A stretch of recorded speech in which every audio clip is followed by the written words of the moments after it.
Okay, they can hear you now. Welcome God damn it! One of you always starts with screaming. So we gotta keep the tradition alive. This stream is brought to you by Raycon earbuds. Not like those other I'm joking. I'm sorry. I'm just fucking This off. stream is brought to you by UPS, always delivering your packages. Oh, I saw that. You called them out on Twitter. Did they really not deliver your package? Dude, there's nothing on our Ring camera. I just reached out to them. They said they were going to contact the delivery driver and see where they put it, because they delivered it somewhere, not to here. How much you want to bet they delivered it to either our neighbor with the Trump flag or the neighbor that hates us? I wouldn't be surprised. I didn't bother to It check. sounds like both of your neighbors might hate you. Yeah. Like there's not much of a distinction. I don't think any of our neighbors like us. Oh, Why I would they? like you. Jacob, they're Why saying would you're a they? little quiet. I'm a little quiet. Okay, let me pop. Is that better? Is that better, Chatness? Here, am Sounds- I okay? Is my volume good? Michael, you're a little low, but I can boost you on my end. Or was that a meme? It was a meme. I turned myself all the way down. Oh, of course. Thank you, honey. Hey, You cheeky little everybody, boy. welcome to the stream. God. Hi everybody, welcome to the stream. It's been a hot minute. We were being so good, streaming every few days. And then the con happened, and then I died, and then I'm pretty sure we got COVID. So that's cool. So we've been kind of out of commission for a little while. So we are here now though, and we're gonna continue to work on this shot. Everybody. Yeah, we all do. Except for our roommate Jacob, not the Jacob that's in here. Dave, you had a little bit of a cough. Yeah, Dave, you had a cough for a few days. Don't It's start. been gone because I'm not weak like you. Oh, Mine is still here. Mine I'll sucks. just stop being such a beta and get over it, I guess. Yeah, just get over it, dude. How's it feel to be a sub 8 beta male, Jimmy? Daniel, thank you for the 500 bits. Speaking of beta males, we have our friend, the lovely voice of GRIFF from Farfetch, Jacob Takanashi, with us today. Everybody. My name is Griff. Also Now known I'm as a- Matt Pat. Also known as Nata. Yeah. Hello, internet, and welcome. Oh, to the don't start stream. with me. I'm sorry. Don't fucking start with me, Takanashi. So, But yes. oh, I'm loving this Griff in a dress. Dude, what is this? I let Queen and Pipe dress me up for Pride. What do you think? Oh, that's cute. That's adorable. I'm sorry. I'm looking at the stream, so. Oh, yeah, all the fan art that I've got going in the corner there. Yeah, honestly, So much Griff fan art, dude. It's everybody amazing. loves Griff. Everybody loves the trash man. When I saw that Aw. picture of like Griff in the dress and stuff, I was like, you know, of all the male characters in Sesamoid, I think a lot of people would assume Quinn would be the first to wear a dress. No, I'm pretty sure it'd be Griff.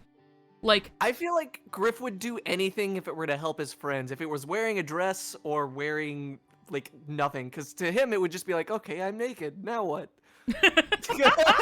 You know, like he just doesn't care. no, I think Griff just doesn't like see clothing as being something that's gendered. Like he just doesn't give a shit. GRIFF doesn't operate by societal norms anyway. He just operates on his own plane of logic, so. Yeah, I agree. From Someone what I've says seen. GRIFF is GRIFF. Yeah, that's exactly right. Exactly. And boy, what a fun guy he is to voice. So I'm very grateful that I have the opportunity to bring this little trash boy to life. Someone says feel free to turn Dave's volume way down. I can't tell if that's just because they don't want to hear me or I'm actually. Ah, much better. Mucho. Yeah, no, that's true, Dave. Tell me more about it.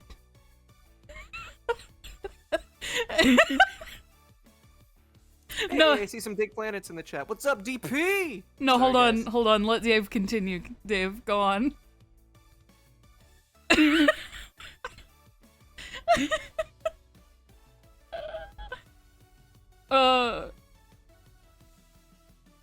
Okay, you're back to normal now.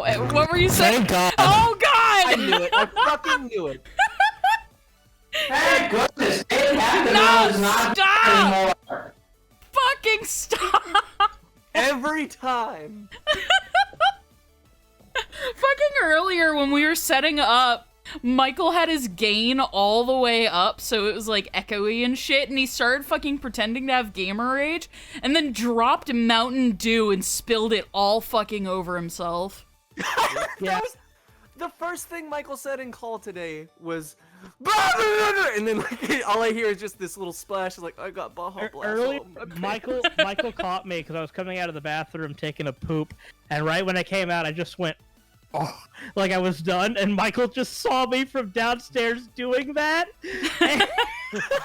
You didn't. No, Dave. You didn't go. Oh, you went like. Ooh. You made that noise. You went. Oh, I did the ooh thing, not the oh. Yeah, you went. Ooh. I just hear you open the door, walk out, go. Ooh.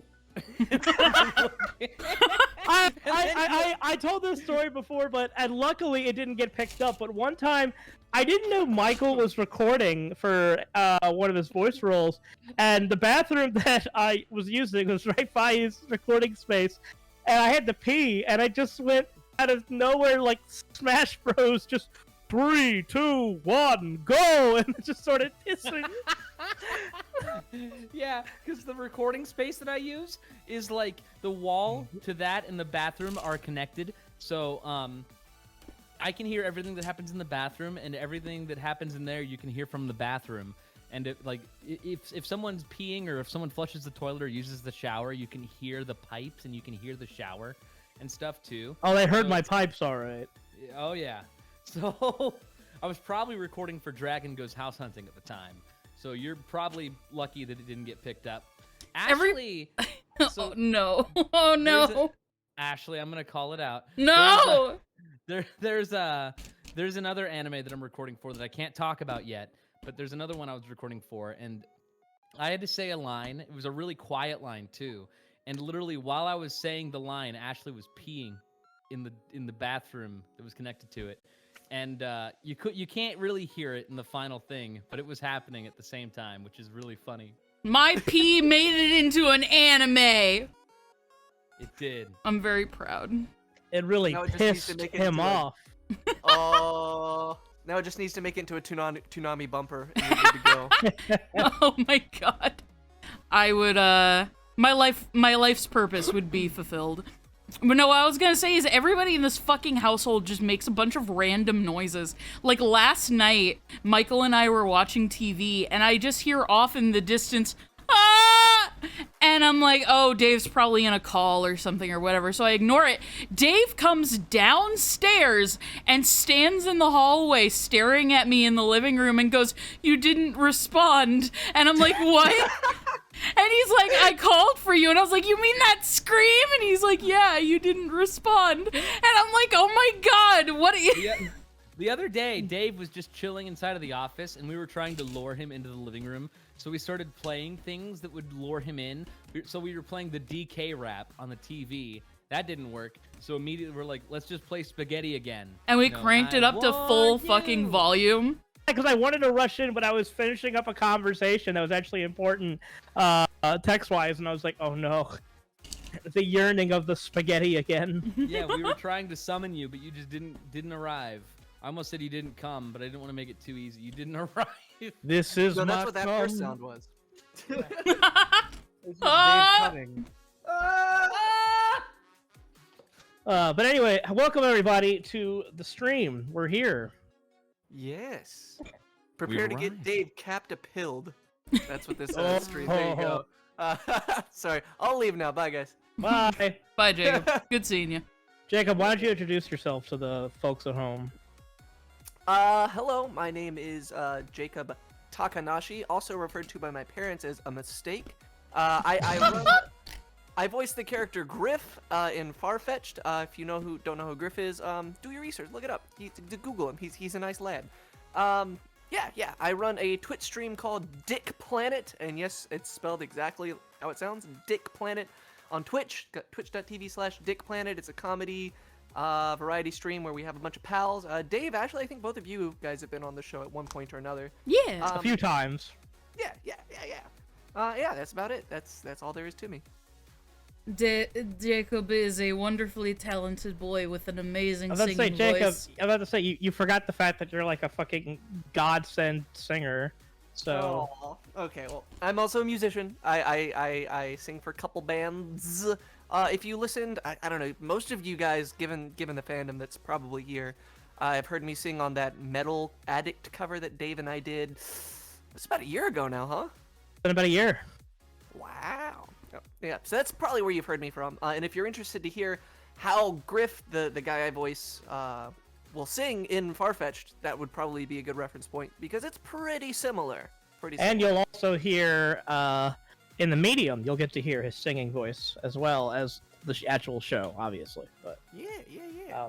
Jacob is the one of the group that has the most cards to hold because he has to both voice act and sing as the character.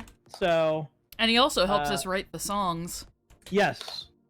Yeah. By the way, I've been meaning to talk to you about that. I quit, so you're gonna have to find another. Okay. Well, we're looking. Okay, see ya, buddy. We're looking for a new Griff, if anybody. No, I'm sorry, Bryce. It was all a joke. Please, this is all I have.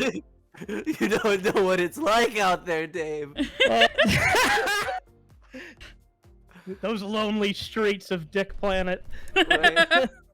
The Also- halls of the Phallus Palace. Or... You know what? I'm gonna put him on the spot here. Jacob just became a dad like a week ago, so I did. Everybody I plugged said- in a girl. Congratulations, guys. yay! Yay! Yeah, I gave birth to a little baby boy. He's Little baby actually Sagan. Mom's feeding him right now off screen. I can see him, and boy, is he the best kid ever. Let me tell you what. Aw. He sleeps and eats and shits, and that's all he does. He doesn't really whine too much, so that's great. That is good. I'm glad he It's all- completes basic bodily functions. Also, he was born on your birthday, so you both had the same birthday, which is Yeah, kind of little cool. shit. Yeah, that's I'm gonna throw another wild. fucking birthday party for the rest of my life thanks to him. Thanks. No, we were joking saying that you two are gonna have, instead of like Jacob's birthday or Sagan's birthday, it's gonna be just like Boys' Day. Pretty much. The No, it's gonna be like that. boys. It's gonna be like that Family Guy meme where it's gonna be like, and here's your equal attention cake too, Jacob. Be like, thank you. whenever Peter gets like jealous over the little kid having a birthday party. Too many sick Family Guy references. Too many. That's too many for the stream. Holy crap. But yes, as Stop. always, if your insightful, far-fetched questions, we will try to answer them as long as they don't spoil things. Yeah. I've seen a couple people ask Ashley, could we hear the Quinn clip again? Yeah, we totally can. Here, one Isn't that second. right, Rue? Isn't that Yeah. right, Rue? For those of you who weren't here whenever we did this last, we revealed one line that will be in the medium, so you know what Quinn sounds like. Hopefully soon. Oh my god, my remote's acting up super bad today. That's not great. Hopefully soon we're gonna be releasing a clip that'll have everybody's voices. But for now, you shall just hear Quinn. Yeah, why did you guys decide to give Quinn such a heavy Scottish accent, by the way? That isn't that like what is that? I don't get that. We hired we fired J. Michael Tatum, hired Michael Myers. Yeah, as long as the name is Michael somewhere in there, you're Isn't good. that You got right, Mike Rue? Kovac, Mike Myers, right, J. Rue? Michael Tatum. J. Michael Myers. J. Michael. Isn't that right, Rue? Oh, that now I right, just Rue? see fucking Sebastian right, in a. Rue? I'm just gonna talking keep about- playing it over and over again until That's they get Jason's sick shit. of it. Isn't that right, Rue? Isn't that right, Rue? Isn't that right, Rue? Isn't that right, Rue? Isn't that right, Rue? Do one that's just super duper fucking loud and then turn it off. I can't adjust the volume on Toon Oh Boom. damn. Aw. Yes, that's Quinn. So you guys know that somewhere in the medium, all you know is that at some point Quinn points a camera and says, "Isn't that right, Rue?" And that's all you know. Also, Coco's in chat. Hello, Coco. Hello, Coco. Hello! Hope you're doing well. Also, look at those hips, chat. Like Quinn's looking dummy thick right there. God damn. I'm just saying. all the better to warm your ears Hey, with. Ashley, remember when we made Quinn bald? I do remember. I want to repost that video of like me just pulling his hair off and it's just a weird smiley face on the back of his bald ass head. You know what really surprised me is like whenever you did the first voice reveal for Quinn, a lot of people expected his voice to be like super femme, which is not. No, not no. at all. Someone said they wanted James Charles. We're like, oh. No. So like, don't ever reply to anything again. No, no. Like, I can see why people would expect that, but like... But isn't he a pedophile? Well, they didn't know that at the time. That was, In fairness. that was not, revealed at that point. Plus, I don't. It's so unlike Quinn's character to say something like "Hey sisters" or something like that. It It's very so much Yeah, is. no, not at all. No, you guys will, like I said, in the media. By the way, I want to say that we have officially just coined it as a medium. It's Yeah, not we a just short, call it the it's a medium now. We just call it a medium because it's now like at least 8 minutes. So If not still going to get longer. Right. yeah, I mean we're heavily into the animation phase right now, and then Ashley's doing cleanup in front of your eyes. So As when will you your get the eye lo- holes can see. we can talk. Okay, so Sinaway asked when will we get the large. Let's talk about what fucking happened today that I busted a nut over. I mean, I don't um, know if we can talk about it much. Well, no, but- not the specifics, but like, Oh. so for the pilot, the actual like long pilot of the show, we hit a massive like writing breakthrough today, and it felt amazing. Enough that it's like, okay, now everything makes sense story-wise, and I'm so fucking happy. It followed exactly the principles of one of those writing rules where if you're having like issues with your story being like too bogged down or too complex and you have like multiple characters, just combine two of the characters into one character and you'll usually end up with a character who's a lot more interesting than either of the other two, you know, separated. And so So that- you heard it that here kind of first, guys. Piper is revolutionary- the ice cream truck. Piper and Papa Swirl yes, are they one are and the same. fun. that kind of revolutionized a lot of the things in the plot, which was very exciting. No, but it was like you could ask Ashley. Like when we figured it out, I was just like jumping for joy, pacing around, like punching the air, screaming. Because I'm like, yes, finally! I can Like- always tell when it's a good writing day because Dave will just start pacing around the office a bunch. Hey, Dave. Hey, Michael. Hopefully you weren't too loud during my fucking recording session. Oh, I don't care. That'd be so shitty. She's like, what are you talking about? That's fucking awesome! Yeah, like you just hear me making like anime noise.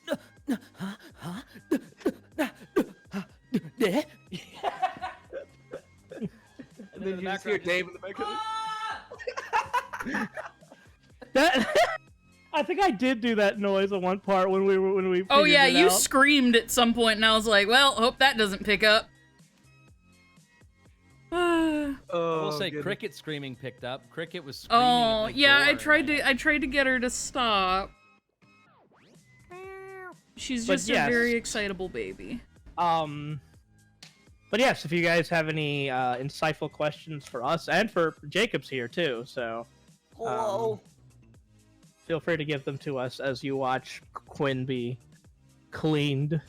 Give him to me, big boy. Clean this That filthy actually boy. sounds kind of threatening. Like I'm gonna clean this man. If any of them needed cleaning, it would probably be Quinn. No, it'd be Griff. True. No, I'm talking No. cleaning No, in a Catholic sense. Yeah, Quinn. Yes, Quinn needs to understandably. be cleaned of his. Quinn needs a sins. shower in holy water. Griff needs a shower in general. Yeah. Exactly. Yeah.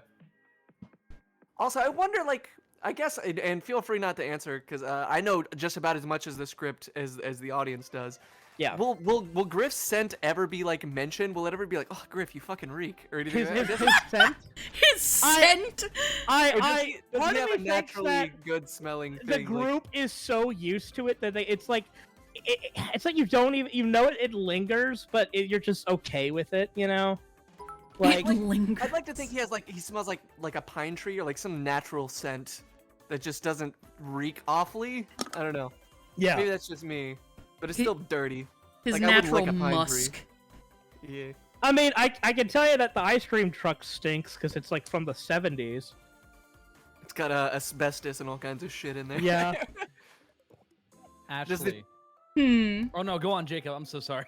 Oh no! By all means, I was just gonna ask a dumbass question. Anyways, I was gonna ask, does the ice cream truck have asbestos canonically? Like, are the Far-Fetched boys gonna have like mesothelioma 30 years down the line? Or what are we talking about here? Listen, the gang are doing as best as they can. Oh, Shut fuck the you. fuck up, Dave. Speaking of which, Nocturnal Daydream asks, will we see the band's origin, how they came together? I know Rue was forced to join, Piper seems to enjoy performing, and Griff just doing something for the heck of it, but curious how Warren joined and why. We will explore why this motley crew came together. We can really say for now though that Quinn is the leader, so you can kind of guess. Quinn definitely we keep calling it a motley crew because they are. That actually somebody I don't remember who you are. Their name was Danny. They're an artist I follow. They replied to a tweet saying Sesamoid looks like somebody pulled a member of every lunch table from a high school together into a band, and that's very accurate as far as like, because these guys are all just from different interests, different corners. Yeah, they're all varying flavors of goth, but they are very different individuals. Yeah, that's exactly right. They're all varying flavors of Hot Topic shopper. Valid. Anyway, Ashley, I was gonna tell you. So I was looking at the donations, and I accidentally like clicked something and hit when, and I'm seeing your earliest like donations you've received from 2015. Oh my god. Some of these are pretty funny. Oh no, please don't. Don't read we got a ancient bunch. crimes. Why do so many of them just say PL, PL, PL, PL, PL, PL? There are so many that just say that. So fucking, I used to date a man by the name of Brony Dance Party. And our friend Skittle, who helped with the music videos that we would make, could do this really upsetting sound with his mouth that basically was just, but like, I can't do it, nobody can do it, only he can do it, and it basically sounds like something like that, but worse. Nobody can figure out how it works, but it basically sounds like your mouth going peel, peel, peel, peel, peel, over and over and over again, and so people would just type that in chat all the time, and yeah, it's, this is old history. Nobody remembers. Met him at BronyCon. Yeah, there's so many fucking donations that just say PL, PL, PL, PL. I have to DM Skittle later and tell him. But yeah, a blue Skittle, he was our friend that helped us with the music videos. If you look him up on like Twitter, his artwork is fucking beautiful. It's amazing. He's a super talented chill dude. Where can you send fan art? We mostly see it on Twitter. Just hashtag Farfetch Show and then tag the show, Ashley and me, or whatever, and we'll probably see it. Oh god, everybody's doing PL. Yeah, you open the floodgates at that. That was me, my bad. I gotta fucking...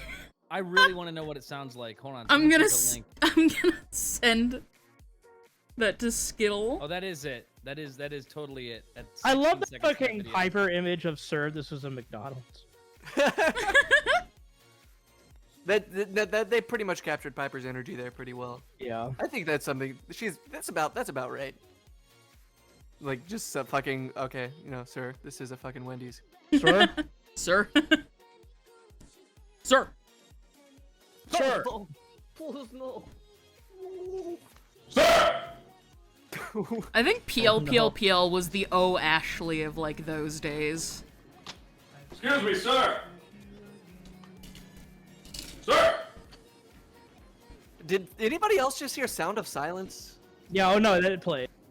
Okay, I thought I was like fucking stroking out for a minute. I was like, well, my time has come.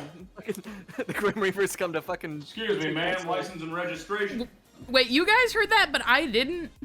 I heard it. Hello, darkness, my old friend. Would Piper write fanfics of the band's crazy adventures, but make them sound less terrifying and more anime? She would make them sound more terrifying and more anime. Yeah. She would very much accentuate things. Which character is most likely to have a Wattpad account? That's a good question. Oh, Small Lizard donated $10 with. God damn it. I don't.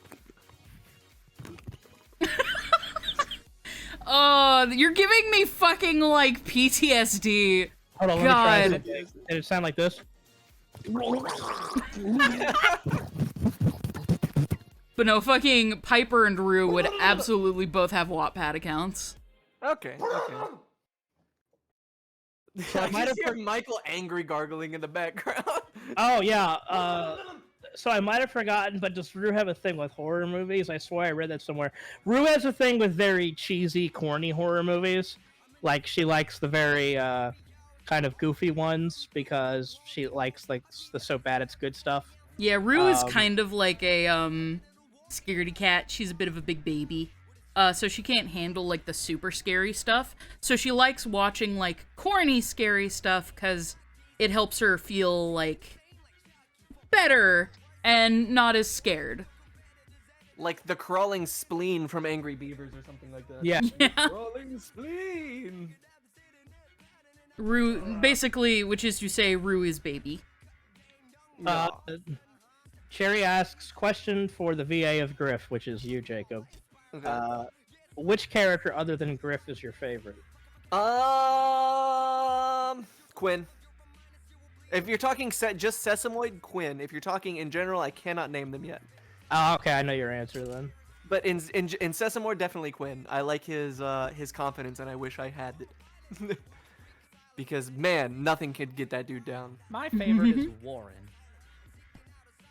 I feel Warren's dad energy. People are sleeping on Warren right now. They really are. I will say it's very funny because like I like to I like to describe myself as like a carefree Griff, but in reality I am a fucking dad Warren, like with how I am, just grumpy and like Oh yeah. Like fucking I've put a lot of myself into Rue. Dave has put a lot of himself into Warren. myself and my own dad. I feel like Dave would just like drunk Dave would be Griff. Like a very drunk Dave is Griff, I think. Right? Where he's like, I don't care, let's do this. Whoopee! Yeah. Who's the I've never- mother of the group? Quinn. Quinn is the Okay, but Quinn is mom, but Piper is mother. That makes sense. Quinn is the box wine mom, but Piper is the We jumped I'm gonna go in. to the parent teacher Piper- conference mom. Piper is the she very much has like the little sister kind of middle child energy. And you'll definitely see that. I can't wait for people to see the medium. Like people other than the people at the event. The people at the event fucking loved it. Yeah, though. Oh my and god, the reaction. people who were at the con, you got to see stuff. Also, can I say like how proud I am that nothing has leaked from that? Like we had a panel room full of people and not one person recorded it and leaked it online. That How was fucking actually cool. dope. Like our fans. Are Yeah, I cool was enough to really respect that. expecting like something to leak, but nothing did. That was really cool. Yeah. Which is So to say, kudos you to guys you. are awesome. Yeah. Because we did have a little talk beforehand and like, hey guys, like don't be that asshole who leaks this online. Like And what was Like, funny yeah, is before we said that, I saw like a ton of people with cameras out, and I'm like, oh no, I'm sorry. I'll do it. I'll be the asshole. Hey, don't film this so we'll Don't fucking find you. Fucking do it! Don't fucking film this, you fucking asshole. Fucking film us! Human Blanket says, chat said I'm gay and I'm proud. You should be. You should be. Yeah. Absolutely. We're all a little bit gay. Goose works. Goose asks, can I leak it to cause a little mischief? Go for it, Goose. No! I don't Also, have the Goose, power. I to love stop your Goose. cartoons. I don't think I've ever met or talked to you, but your cartoons are fucking amazing. I love them. They're so good. Bald Ashley. Little Rudbo. Average Bald 24 said Ashley? Bald Ashley. Bald Ashley? Did you open a new unit, a new cartoon department to make a produce this short? I mean, technically, yes. Yeah, we just Since we just we've never hired a had bunch of- one before. We just hired a team to make the whole show. So, I have a question. what's your question? So, after Farfetch'd releases, would the same team be working on any other shows? Like, think about a second show in production, maybe? Like, I'm not talking like in the next 5 years, but maybe in the next 10 years? So Possibly. what I would like to do eventually with my crew is have maybe members of the crew pitch ideas for things that we could make. And so I would be, you know, still in charge and producing stuff, but we could have projects led by other people who aren't me. I can And see just that. Yeah, kind like, of, you know, delegate. create a studio that specifically specializes in creating indie animation for all sorts of people. Yeah, like, because produce clearly stuff. you guys have a lot of talent, you know. So Mhm. like, why stop at Farfetch'd? You know, I mean, just sort of pitching ideas around.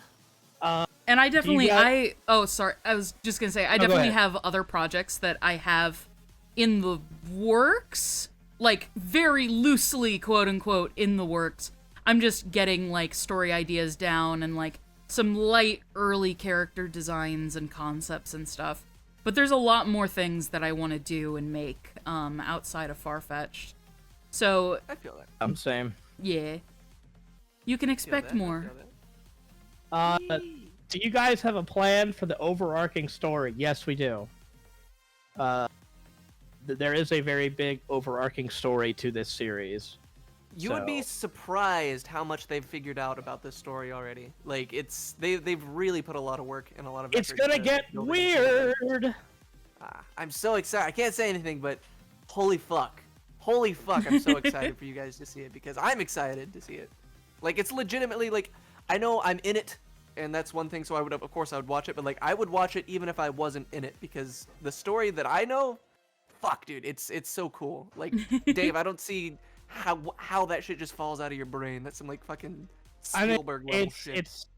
it's. I mean, I gotta give credit where it's due. I mean, this is like Ashley comes up with a lot of really good ideas too. Obviously, so You guys make a fucking fantastic team.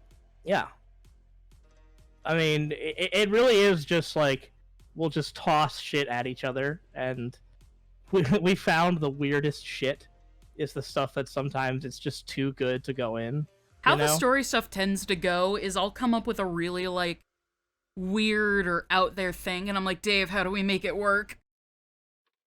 Then we And try what to I like like. about you guys, the dynamic you guys have, at least that I've noticed from the outside looking in, is you're very honest with each other. Like, if an idea is shit, you'll just straight up say, hey, that's not very good. Straight up, like, like it's more like the worst I think we give each other is just like maybe, kind of like that, you know, and that's kind of a sign of like nah.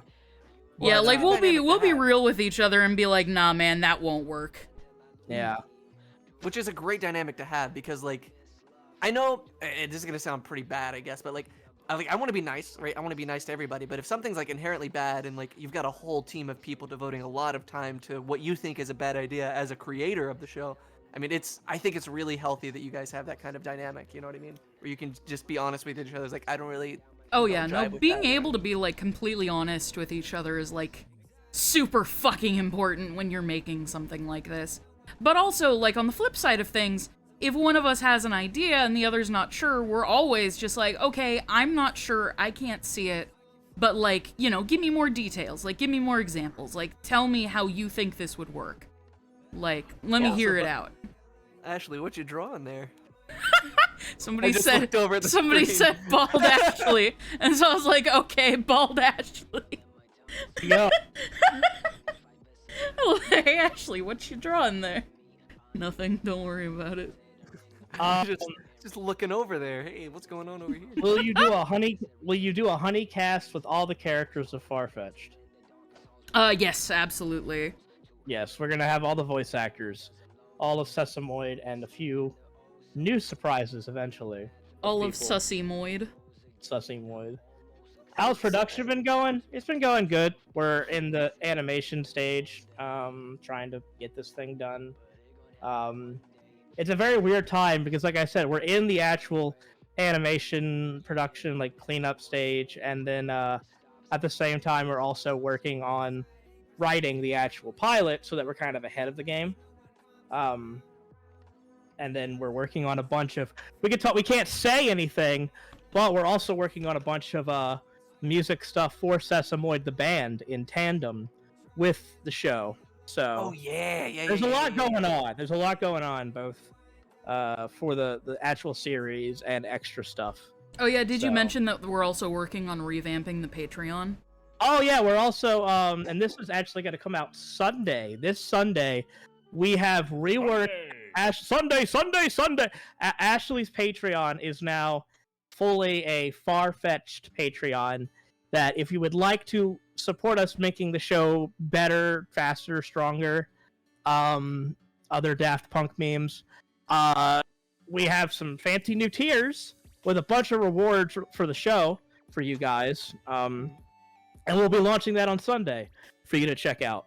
Yeah, if you So- guys are excited by the little things that we show you on this stream, we're gonna be showing our patrons a fuck A ton lot more. They're going And to get to literally, hear like- how all of the characters sound very, very soon. They're gonna get to hear our music before it's out for anybody else. They're possibly, if we get enough money, going to get some covers of pre-existing songs like fucking Black Parade or fucking My Immortal or like, you know, a bunch of dumb bullshit. And also really cool shit as well.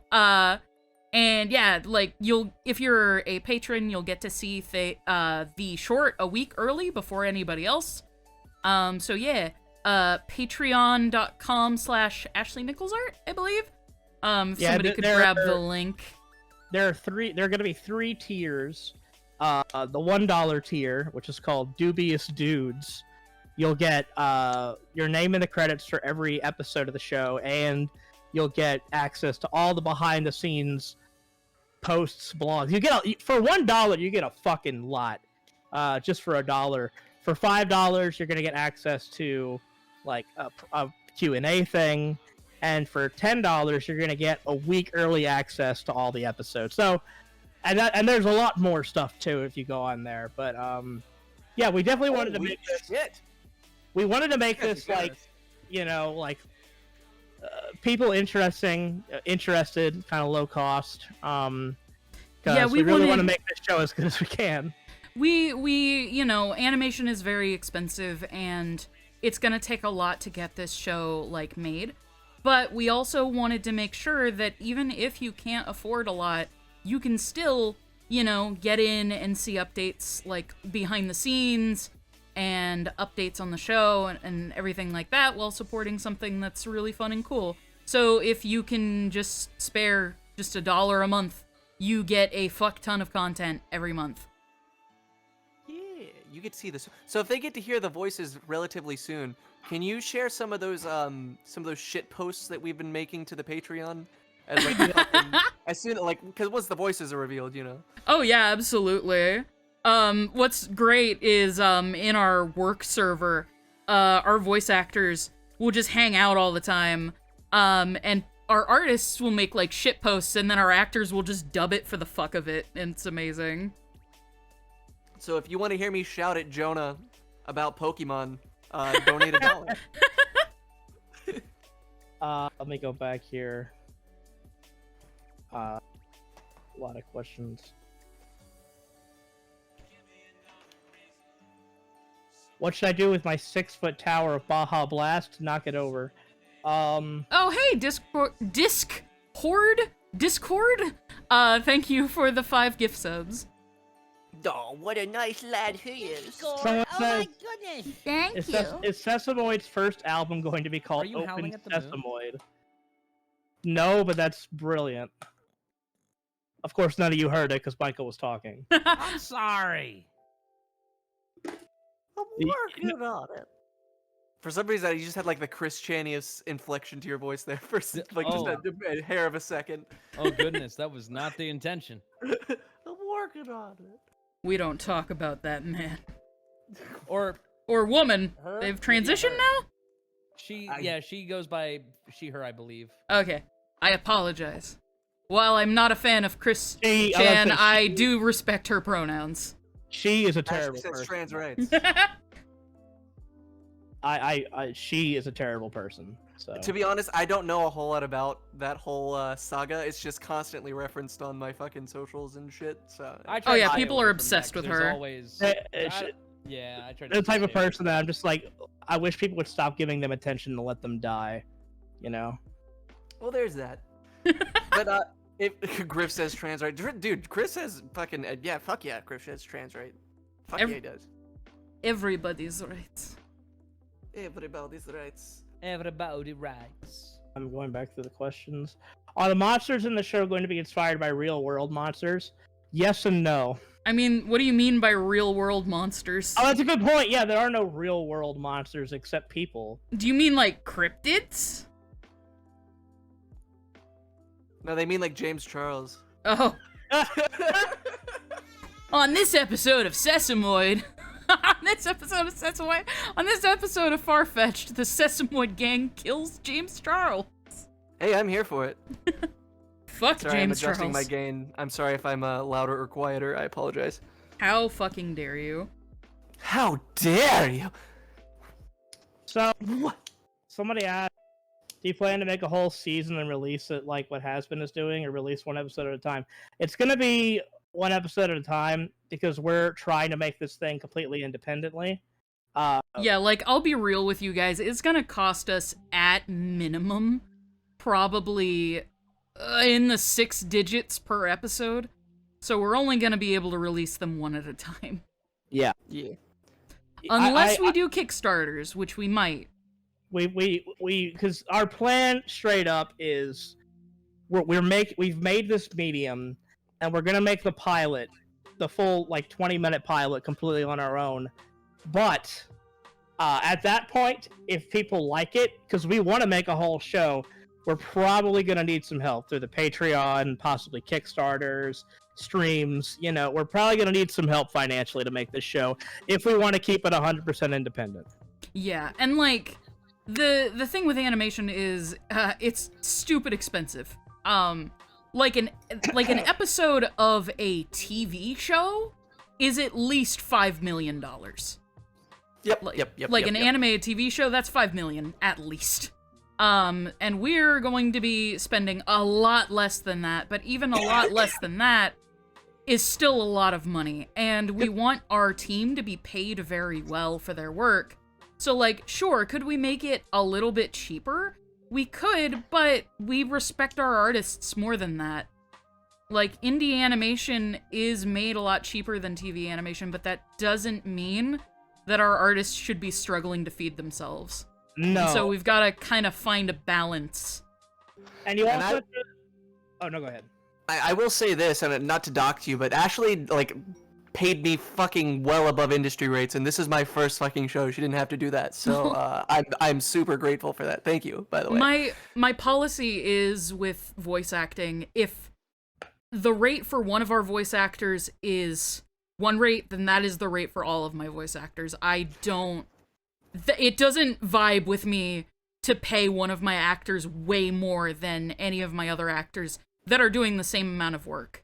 That was so kind of, dude. I was legitimately, I was shocked. I was like, "This is my first show. You know, I'm expecting like a pretty, you know, first showy type rate." She's like, "Oh yeah." Ashley was like, "Oh no.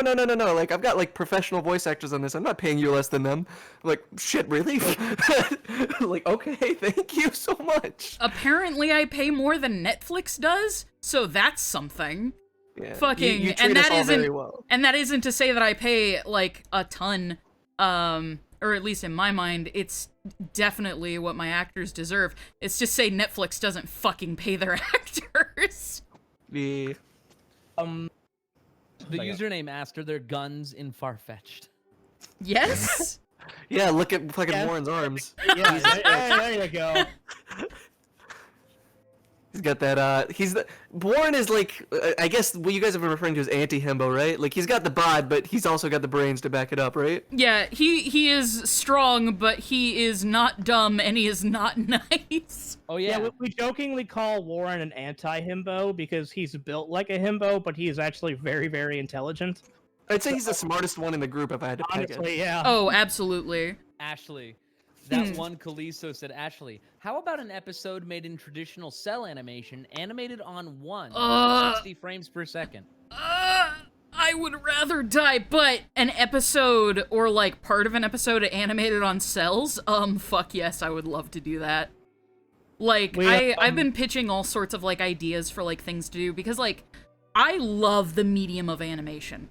Like, animation is fucking wild. You can make it using anything. You could fucking make an animation with ripped up playing cards and fucking a wad of gum. Like, you can make it any way you fucking want, and that's always been one of the things that I find so fucking cool about it. Like, there are people who make animations by just putting sand on planes of glass and, like, moving it around to, like, represent characters and shit.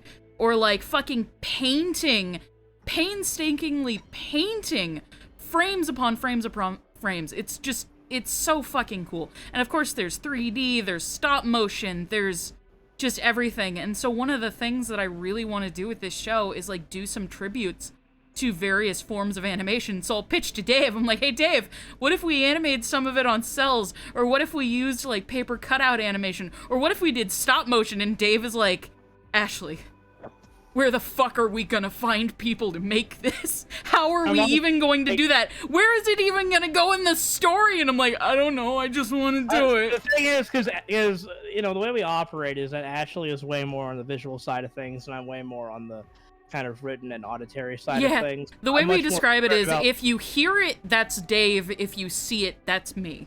Yeah, because I'm much more concerned about the characters and the story than, you know... And that's probably the filmmaker in me, because Ashley comes fully from an animation background, and I come from more... I mean, I've worked, obviously, with Has-Been and stuff, worked in animation, but I come more from a filmmaking background, so...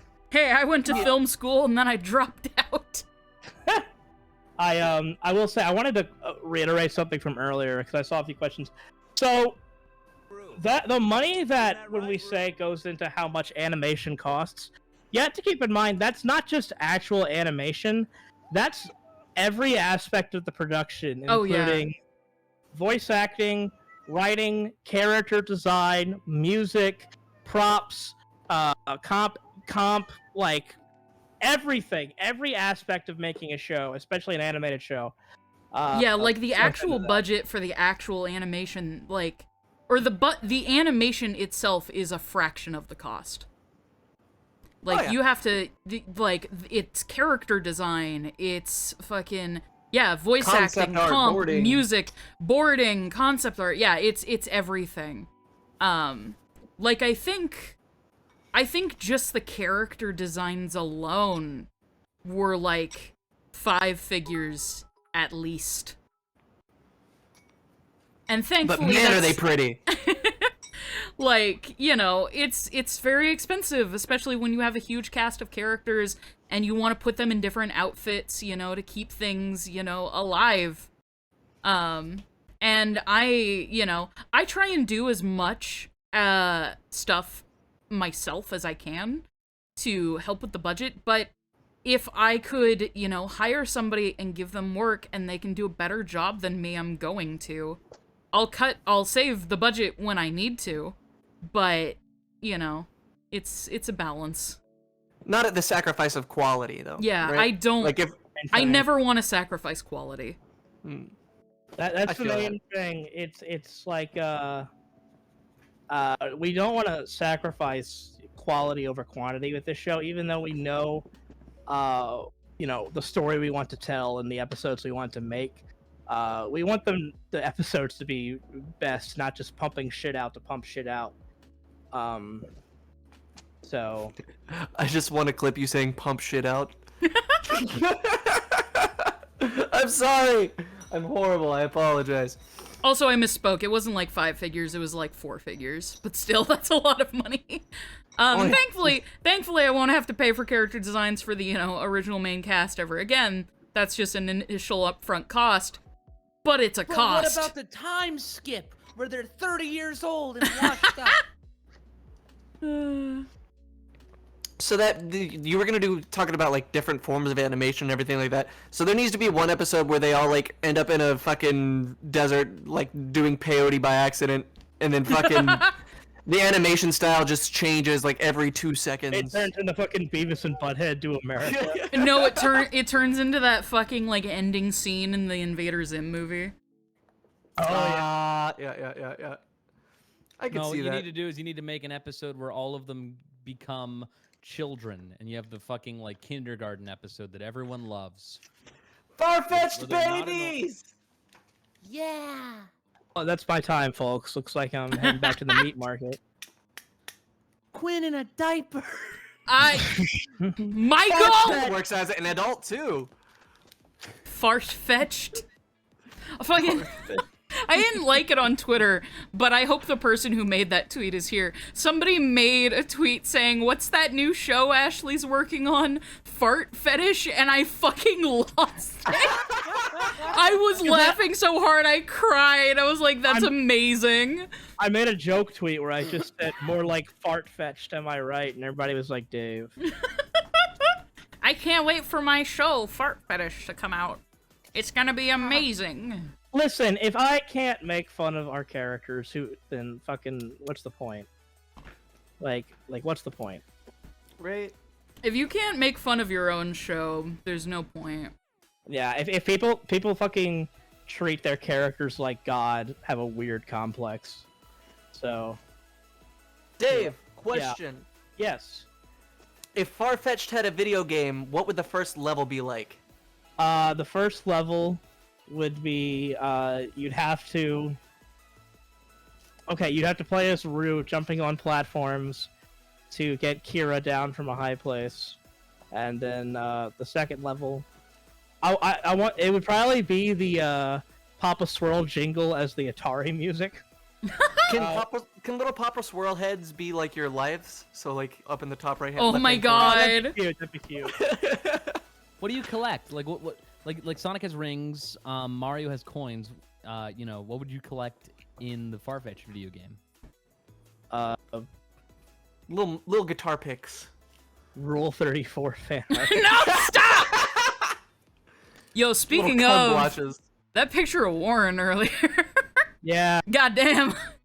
that was Them titty though.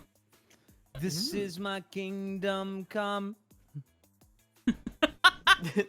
come. Come. What's that This fucking is video? my cum. This is my cum. Fucking shit. Yeah. These fuckers. Oh man, they turned me on some funny shit just prior I to the thought stream. you were gonna say they turned They me turned on. me on. They turned me on. Yes. Oh, Michael. There you go. Oh, Jacob. Monsters in the show are inspired by stuff from fiction, both like literary fiction, horror movie fiction, and then original stuff. But they're definitely an interesting hybrid for lore reasons that we can't get into. But we got some really fun and interesting monsters in this show. I will like say. you're gonna see a lot of familiar monsters, but we really wanted to. There are some just classic monsters, but we also wanted to put a twist on things as well. Yeah, exactly. And fucking shout out to Cross, by the way. Oh yeah, yeah, Cross is yeah. our monster designer, and they are fucking amazing. I mean, he came KROS. through. Is it Cross or Cross? I don't know how to I pronounce think it's that. Cross. They've never corrected Okay. me. Okay. That'd be But awesome. dude, fucking beautiful work, man. Cause like, drawing like people is one thing, but drawing like monsters, it's kind of like a whole other. Like you have to, cause I know the general shape of a human, you know what I mean? But like, what's the general shape of like a slug monster or something like that? I vaguely slug-like, but like that's about all you have to go off of. So you have to be super creative. I have a lot of I wanted respect for to that. say this because somebody mentioned this. I think people are getting the false impression because our characters are kind of goofier, rock band, goofy goth characters. The monsters in this show are not like goofy monsters. They are straight up. We are doing like scary, like horror movie monsters that like don't hold back. Oh yeah, no, these So- monsters fucking eviscerate people. Yeah, and like I said, there will be like in the show a minor like gore and blood and horror warning. Like there's a reason why this show is PG-13 and not a kids show. Yeah, like one of our big inspirations for like how we want to handle like shit like that is like Primal. So if you've seen Primal, you know. And there's a lot of elements of like like Evil Dead stuff, and like because I'm very inspired by 80s horror movies, and there's gonna be a lot of those elements in there. Which I'm down with that. It's honestly kind of refreshing to, because most people think, oh, animation, therefore it must be like only comedic in nature. Like, no, from what I understand and from what I've seen of some of the script and heard in some of the calls, like there are gonna be some pretty serious themes. Oh yeah, no, I want this show to make you feel sick. I want this show to make you feel uncomfortable, and I want this show to make you cry. Also, while you laugh. Somebody said yes, there actually is a bit of John Carpenter's The Thing in our show, very much so. Oh yeah, The Thing is a huge inspiration for me. Yeah. I'm super. I know this goes without saying, but I'm super fucking. Oh man! Ah! Sorry, I gotta close my mouth before I spill all the beans. I've only got like 6 of them. Like straight up, like people will see when the medium comes out, but like, yes, this show is primarily a comedy, but it is a horror comedy for a reason, because we have made parts that we are actually trying to creep you out in this.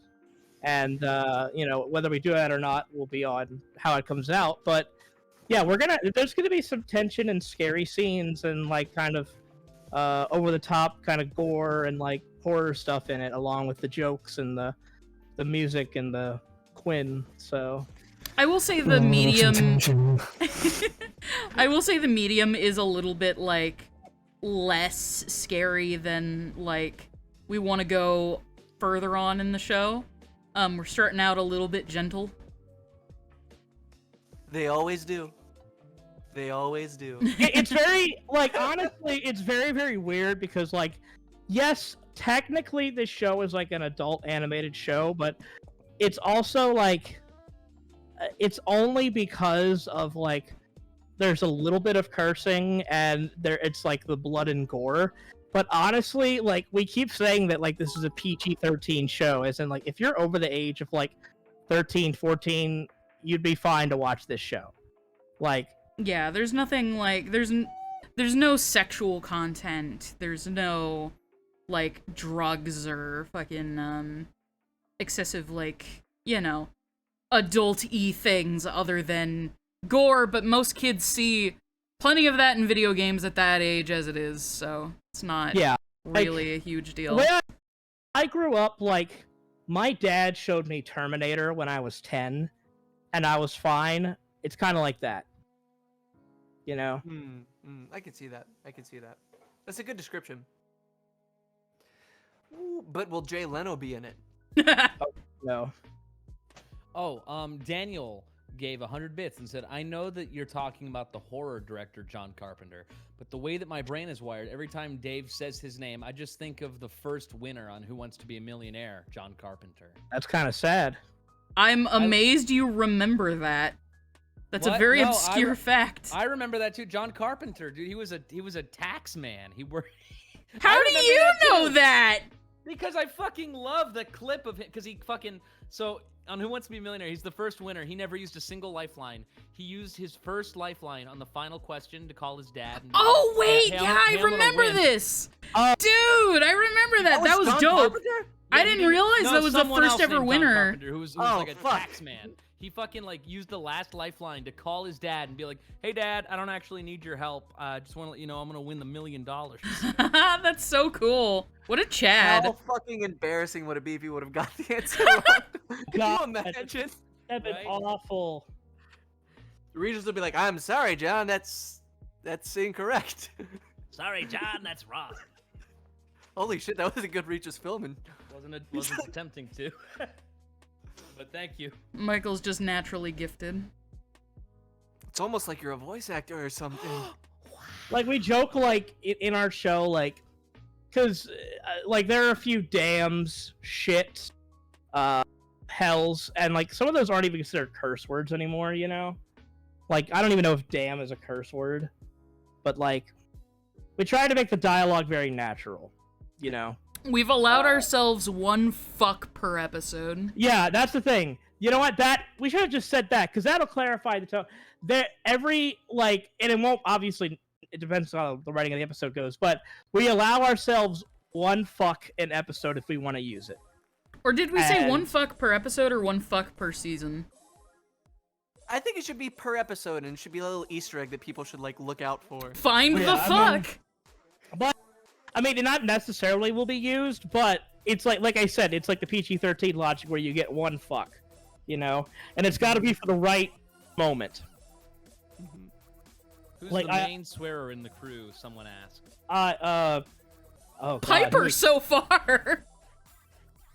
I think. No, No, no, you know what? Warren. It's Warren. Yeah, I'd say Warren. actually, Quinn's technically swears the most in the medium, Does but he?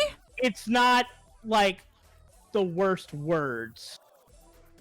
He says the most curse words, but they're not the worst word. Like, he doesn't say the fuck in the thing, but he says multiple, like, because he says, like, God, I can't say it without spoiling the script, but, you know. I don't think Griff ever cusses in the medium. Griff actually think- does. Oh, I thought we talked about this. Griff does not curse in the show at all. Yeah, I don't think he doesn't seem like the type who would. Oh, I don't think he would know what cursing is. No, actually, like And that's, it's not that's like he's actually- going out of his way to not curse, he just doesn't. Yeah, like we actually have a joke where Griff will never curse in the show unless it's not actually Griff. That'd be a Ding-doggity fun dang it. episode where like somebody's like an imposter and Griff is like, "What the fuck is up, guys?" They're like, "You're not Griff." They immediately I just know. imagine Griff walking up to the gang, "Hey guys, what the fuck is up?" And they immediately, all And they're like, guns "You're not." drawn, "Who are you?" Dave, are you a fan? Ghostbusters is one of my all-time favorite movies. That script, the original Ghostbusters script, is one of my biggest influences as a writer. In fact, there's definitely some Ghostbusters vibes to our show. I'm not Oh, gonna yeah. lie about that. What else? My favorite line in the Ghostbusters theme song is whenever he says, "Bustin' makes me feel good." Oh yeah. Bust him, It makes me feel good. bust him, Feel bust him, good. bust him, bust him. Ask what kind Oh of. my god, you know the reference. Thank you so fucking much. I mean, we're huge Neil fans. Neil Cicerega is a god. I ain't afraid of no bed. I ain't afraid of no sleep. Someone asked, what kind of horror are you actually going for? Grotesque body, uncanny, unsettling? Kind of a little bit of both. There's definitely body horror in the show, like David Cronenberg, John Carpenter-esque stuff. But there's also some kind of more tension-filled sort of David Lynch type horror as well. And it's not going to be obviously like, you know, it's all going to be a bit tongue-in-cheek, obviously, because the show is still a comedy. But we're definitely going to have different influences from that front. We just kind of want to have moments that are kind of tension-filled and parts that are just kind of holy shit, where like they're very grotesque monsters and stuff. So I think my favorite episode idea that you pitched to me, Dave, was the one where they find like the in-universe version of The Simpsons. yeah, Like, they find out that these yellow people are actually real because monsters are real in this universe, obviously, and that the animation studio that has been making the in-universe version of The Simpsons has just been keeping them locked in a cage. Yeah, and it's just they- go break them out. and they call your character Peter Griff in. Yeah. And he's like, "Marge, I don't want to be a slave." Oh my god! I'm sorry. Merge. Marge. I don't know, dude. Amin's rubbed off on me too much.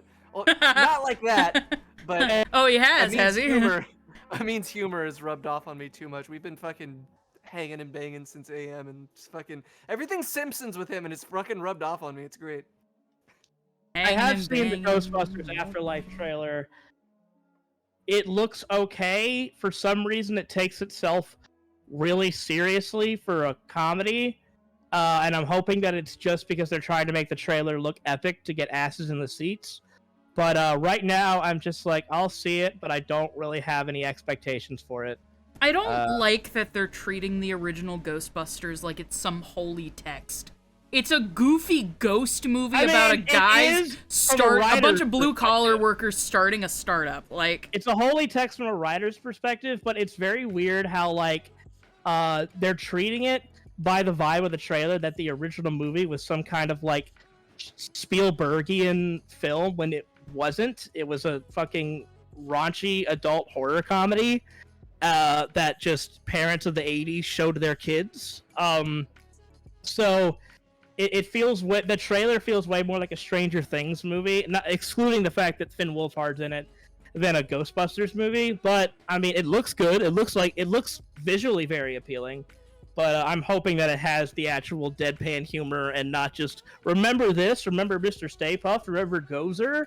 Because now that you mention it, it's probably going to be like a Member Berries kind of thing. And you know what? One thing, and this is coming from me as a huge diehard Ghostbusters fan, a lot of people are saying that, well, as long as it's not the 2016 one, I'll like it. You should not fucking judge that movie off that. That is a terrible fucking way to judge that.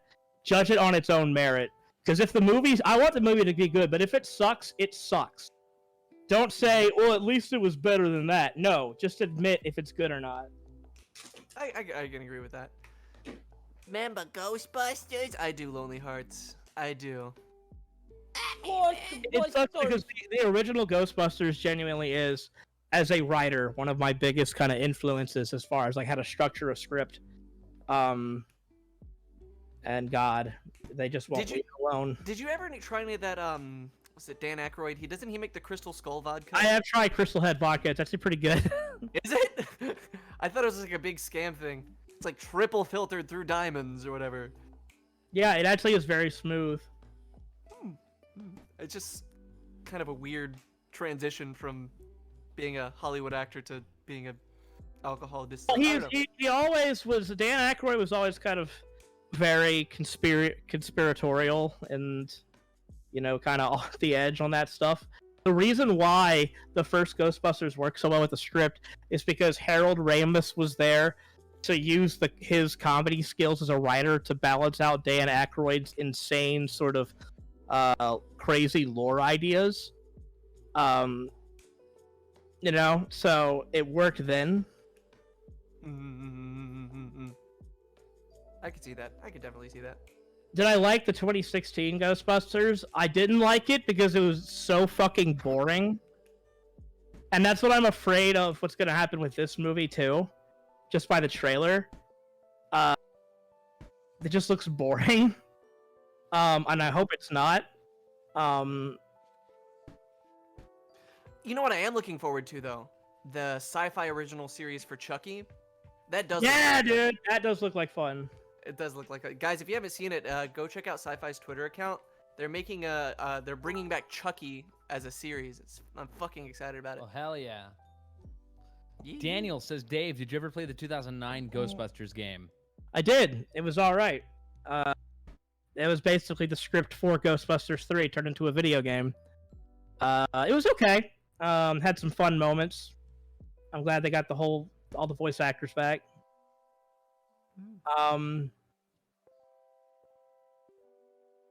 Did you watch the newest Chucky? The one with Mark Hamill, where he voiced Chucky? Yeah, I did. It was all right.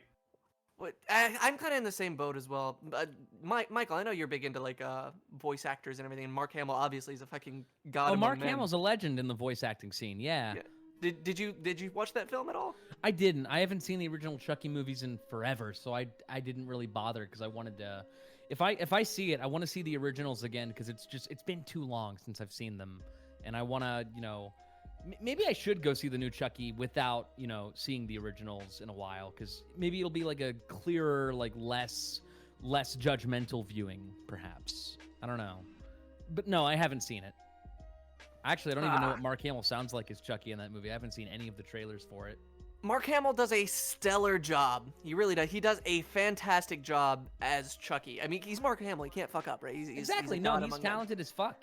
But the script itself, it was just all right. I have to concede with Dave's assessment. It's just all right.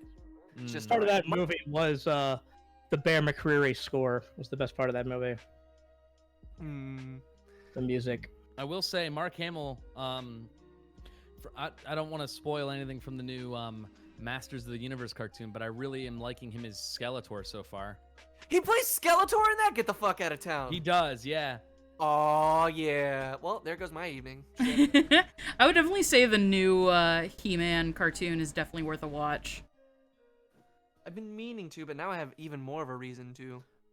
I'm very curious to see what they're gonna do for part 2 because it feels like part 1 was all build up to part 2. Like it was mostly made just to set up. Yeah.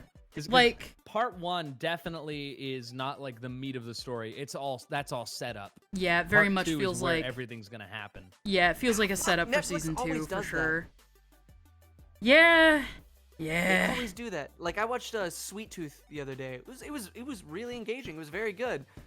And you know, I now it's gotten to the point where I purposely abstain from watching Netflix series because I know it's gonna like season 1's gonna end at a really pivotal point, and it's like maybe they'll make a season 2. I don't know. And I'm like, fuck! No! God damn it! They announced a season 2 this morning. For Sweet Tooth? Yeah. Oh, good. But shit, I want to sit down and watch like the whole thing at once. That's kind of like the point of Netflix, right? I don't know. Yeah. Maybe I'm just an old man who's shouting at a cloud. Sweet Tooth is really good though. What? Now that you are dad, you are old man. I am also very much waiting for the Evil Dead game. I am very excited for that. I'm gonna get it on day 1. Did you play the PS1 one? Yeah. PS1 I did. one? PS2 The too? PS1 one. The controls were hella tanky, but it was still fun. I mean, I think that's most PS1 games though, right? For the most controls part, being, like, yeah. hella tanky.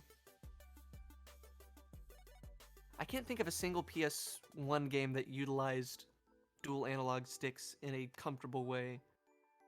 Chat, if you can think of one, let me know. What's y'all's favorite horror movie? The Thing?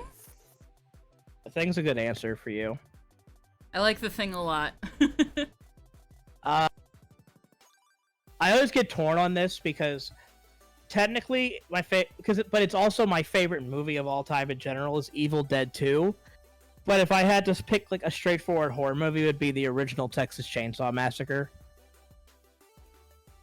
I don't really watch a lot of horror, but I would say, just because I've watched it recently and I enjoyed it, The Stuff.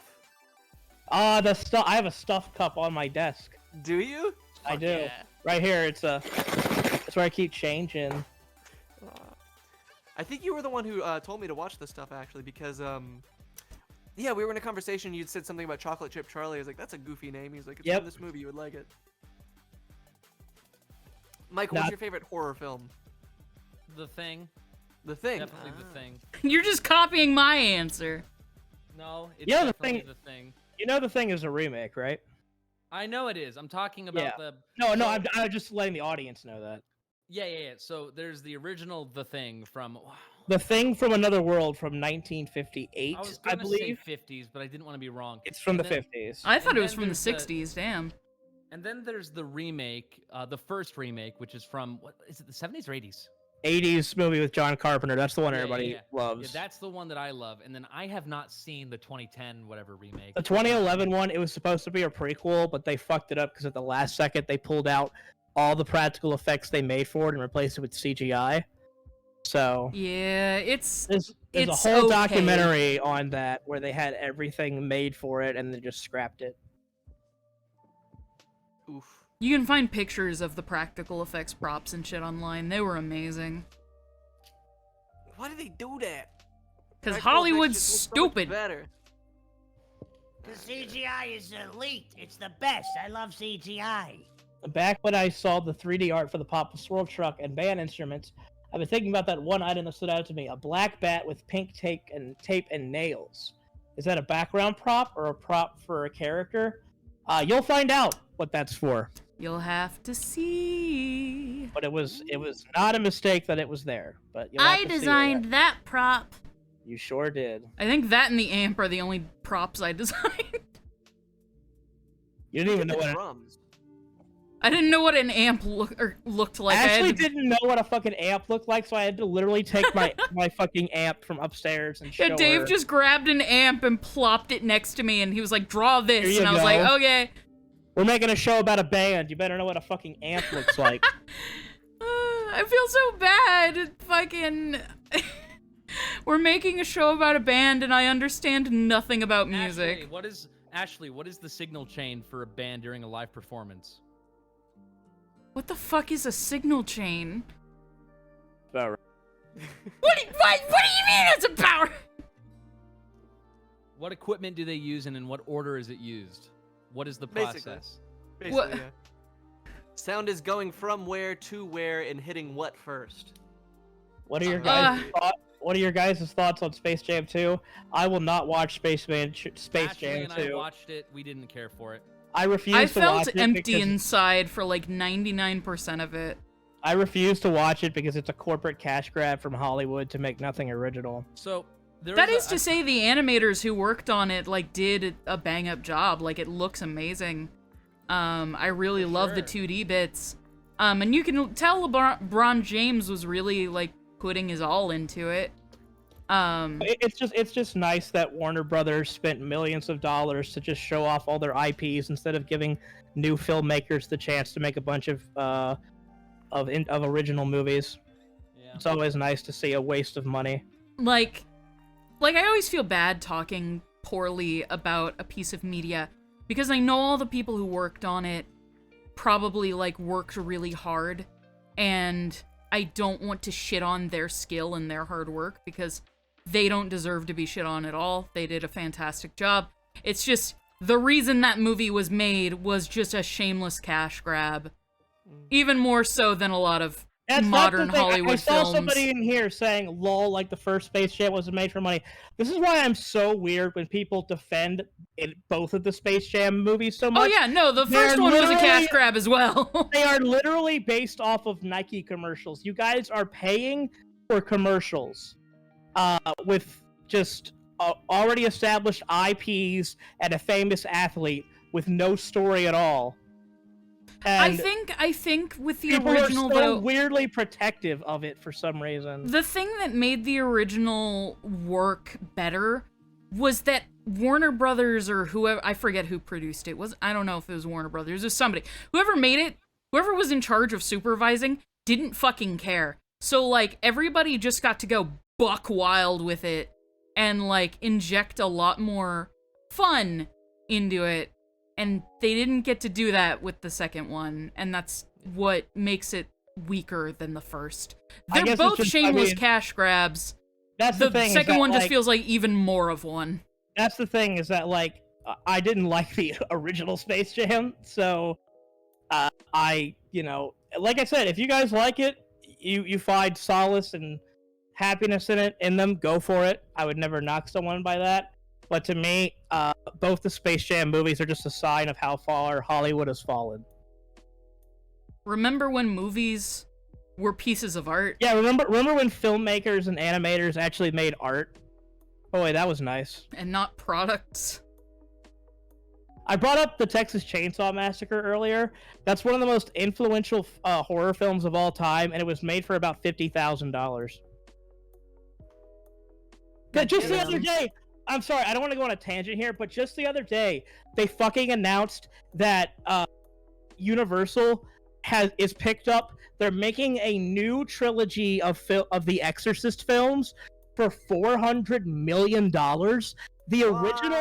The original Exorcist, one of the greatest films of all time, was made for $12 million. I calculated it. If you took $400 million, you could give 33 filmmakers the chance to each make a $12 million original movie.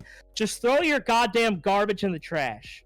That's basically what you're doing. It's like Hollywood thinks the more money you inject into something, the more fucking seats you'll sell. That is not the case. And that's not how it works at all. You know what? I'm going to tell you, you know what? And feel free to call me on this. I'll tell you exactly what the Exorcist reboot is going to be. They're going to get Linda Blair to be the mother of the new girl who gets possessed by a demon. Because so they want to have some reference for the old fans, so it could be a soft reboot. They're going to get an A-list star to be the main girl who gets possessed, and they're going to have Linda Blair, the original Exorcist girl, to be the mother of that character, or some kind of estranged relative that they have to bring in, and it's going to turn into the same thing again with a bunch of CGI, not the way that William Friedkin directed it, with fans and practical effects, and everybody's going to be like, that was okay, and it's going to look like the devil inside. That's exactly what it's going to be.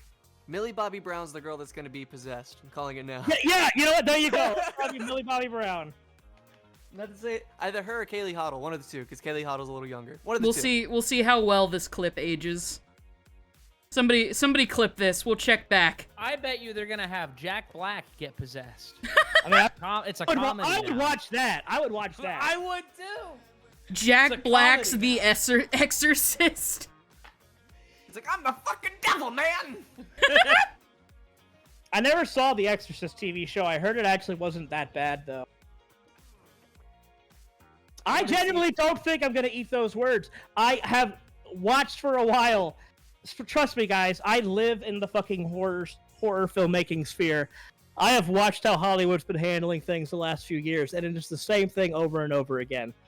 Like, thank God for your fucking Ari Asters, your fucking Jordan Peels, your Jordan Peele's fucking fantastic. you're Robert Eggers, the director of The Lighthouse. These people who are making fucking original stuff. Like, AKA, just bless A24. yeah. Yeah. And now A24 might being bought out by Apple, so that'll be gone too. Well, son of a bitch. We'll see. They're talking about that. I want to see Tommy Wiseau's The Exorcist. that'd be I am a demon. Get out of here. I am possessed by the devil. Get out of my body. Dude, like honestly, for me personally, the creepiest part of The Exorcist is none of the actual exorcism scenes with Reagan and Father Karras. It's the scene where they first take Reagan to the hospital and they're doing all those like 70s scientific syringe experiments on her, and she's like squirming and strapped down to the table. Like, that's the creepiest part to me, because it's so like raw and like shot like a weird like medical documentary. Like, You're tearing me apart, Satan. yeah. Sorry, You're I'm talking- staring me Sorry. across it. I'm sorry. Horror film Dave is going into full rant here. I need to back off.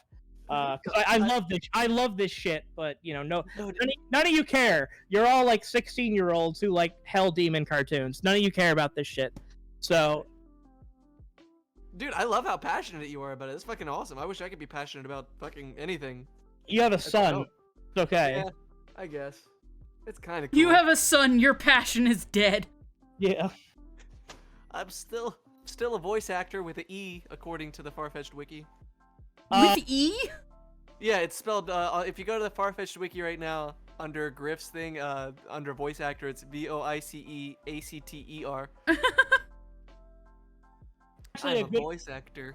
actually a good transition. Who's your favorite character out of the main cast? Funny enough, my favorite character is Griff. Hello!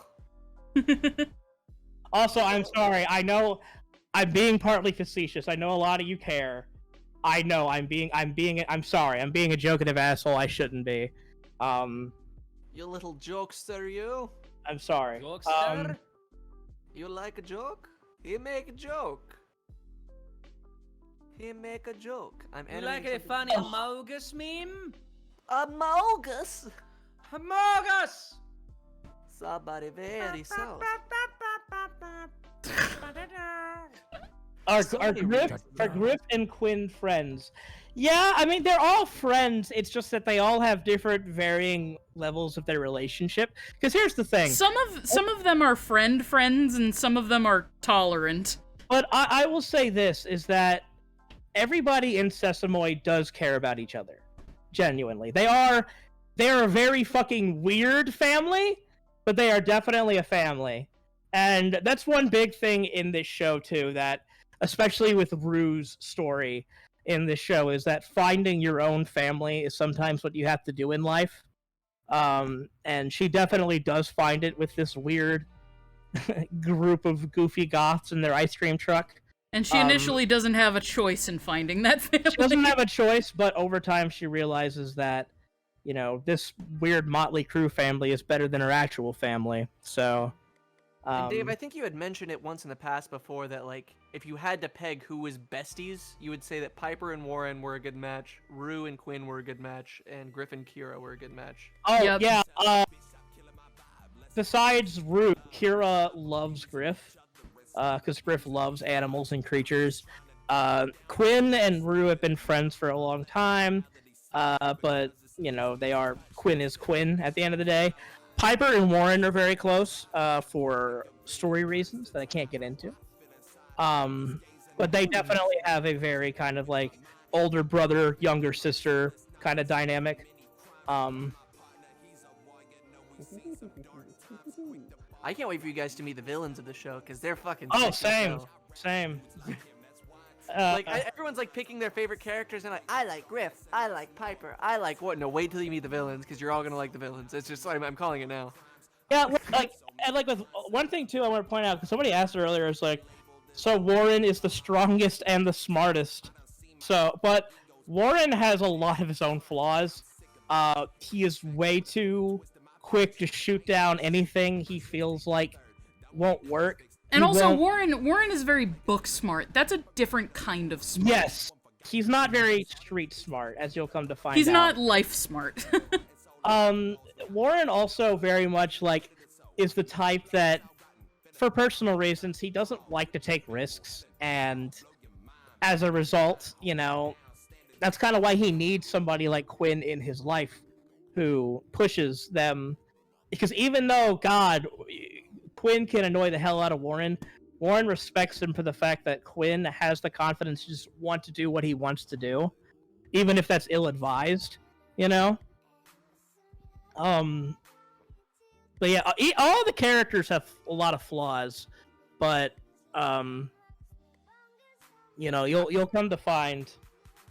Yeah, Warren is very much like a dad, and that's a big problem with him, is that he tries to, for some reason, Quinn, is the leader of this group, but Warren tries to be the one that kind of keeps them together as a family when he shouldn't put that burden on himself, which is a huge flaw of his. I will just say, I think the shitpost that Jonah and I did perfectly describes the relationship that Griff and Warren have. Oh yeah, Very absolutely. Wait till you see that one. It's phony. It's very phony. It's much phony. Mouch. I can't wait to see Farfetch'd. I can't wait for you to see Farfetch'd. It's gonna be awesome. Got fan art for Farfetch'd? Yeah, do the hashtag Farfetch'd thing. Yeah, tag me, do hashtag Farfetch show. We will definitely be doing a fan art feature at the end of the stream. I also decided to keep a lot of the show under wraps, just guessing that was entirely a Dave decision. I mean, Why would you want to spoil? Why would you? Want to why spoil would you things from the guys? show? What is the point of you watching the show if I tell you everything that happens? Okay, I will say though, Dave is a lot more secretive than I am. I am. I will admit that. One thing that Dave and I've loosened up recently a little bit more. Yeah, you have a lot. One thing that Dave and I quote unquote butt heads on. I say that quote unquote because, we disagree, but at the end of the day, we can find a happy medium. Right. But one of the things that we butt heads on is like how much to reveal, what to show, stuff like that. And like Dave has said before in conversations, like, if I could have it my way, nobody would see anything at all from this show and it would just appear one day. And my side of things is like, well, we have to get funding for the show, so we have to show them something. And I am very eager to show things, so I want to show way too much. So we kind of have to meet in the middle and come to a Try in a line where we reveal just enough that you guys can be interested in it and get to know the show, but not enough so that you would get everything. Because if I just sat here and told you the whole plot of the medium and the pilot and the show, what's the point of you watching it? I understand, I get the argument, trust me, I get the argument of being like, well, that might make me more interested. I understand that. But if you have no expectations and no subversions, then the entertainment value is lost on you. There's a reason why movie trailers aren't the entire, well, they used to not be the entire movie. They are now. Good movie trailers aren't the entire movie. There's a reason why, You know, the one thing I'm surprised that hasn't leaked, because Dave, I know you love music so much, is some of the music that we've been making. Like, I know you've been itching to show that, and I'm honestly surprised that isn't one thing that. I mean, 'cause I know Ashley's excited. I gave the okay where everybody has. In fact, we can play it again if we want to now. We have revealed the theme song. Wait, Instrumental. Oh, the theme song, the one. Okay, I thought you were talking about the one that at the end of the medium. No, the No, actual, that hasn't been full revealed theme yet. Song, which we could play that again if you want to. Yeah, we'll play that in a second. No, If the people actual, want to see it, if Listen, all these people are sick of waiting. Hey. I see what you did there. There are some. Look, that one. Soon, There are some good trailers out there. There are some filmmakers who make trailers that give you just enough to be like, I want to see that, but not enough to spoil everything. God, one of my favorite trailers of all time is for Dario Argento's Suspiria, which is just the whole thing. It's just quick flashes of like shots that just keeps going Suspiria like every like 5 seconds, and it's great. It's fucking great. Like, but yeah, I guess we'll play the theme song again. Yeah, 1 second. I wanted to stop showing my screen for a second in case my media browser showed up on the wrong screen. Oh, I remember when that happened. I mean, when that didn't happen. The person who's gonna leak everything is me. We know that. Whether I try to or not. It'll come. To be real with you, and I don't care. I think it's fine. We want people. Somebody has already leaked the fucking theme song onto YouTube, and it has a couple thousand views. I mean, I've seen it. That's fine though. Yeah. Like fucking, we showed it live on stream. Yeah. That I get. And plus, the theme song is not going to be until the pilot, guys. It's not this theme song is not in the medium, but it'll be for the actual show. Because if But there is music in the medium, right? yes, there is music in the medium. Can't wait for you guys to hear that song. Oh, I'm so excited. But yeah, we'll go ahead and play. I'm the really theme song. impatient to reveal that song that's in the medium. Ashley's like, I want to do it yesterday. You're I impatient know. for everything about. Actually, I can't give you crap because you literally fucking gave me crap earlier about how much more I tweet about the show than you do. Yeah, that was a funny conversation earlier. So fucking when I've mentioned this before, and when I first pitched the show to Dave, he was very hesitant because he wasn't sure like what his future plans were, and also I'm bad at pitching this show. I'll be very real. It was very bare bones. It was while like, you know, stuff was really still up in the air with like Has-Been and shit. So Dave had no idea what was going to happen. I did a bad job pitching it. So like I totally understand and it's all fine, but Dave was very reluctant when I first pitched it. I was like, "Hey, would you like to help me write this thing? Like you're the only writer I know and you're really good. And I need help cuz I'm bad at this."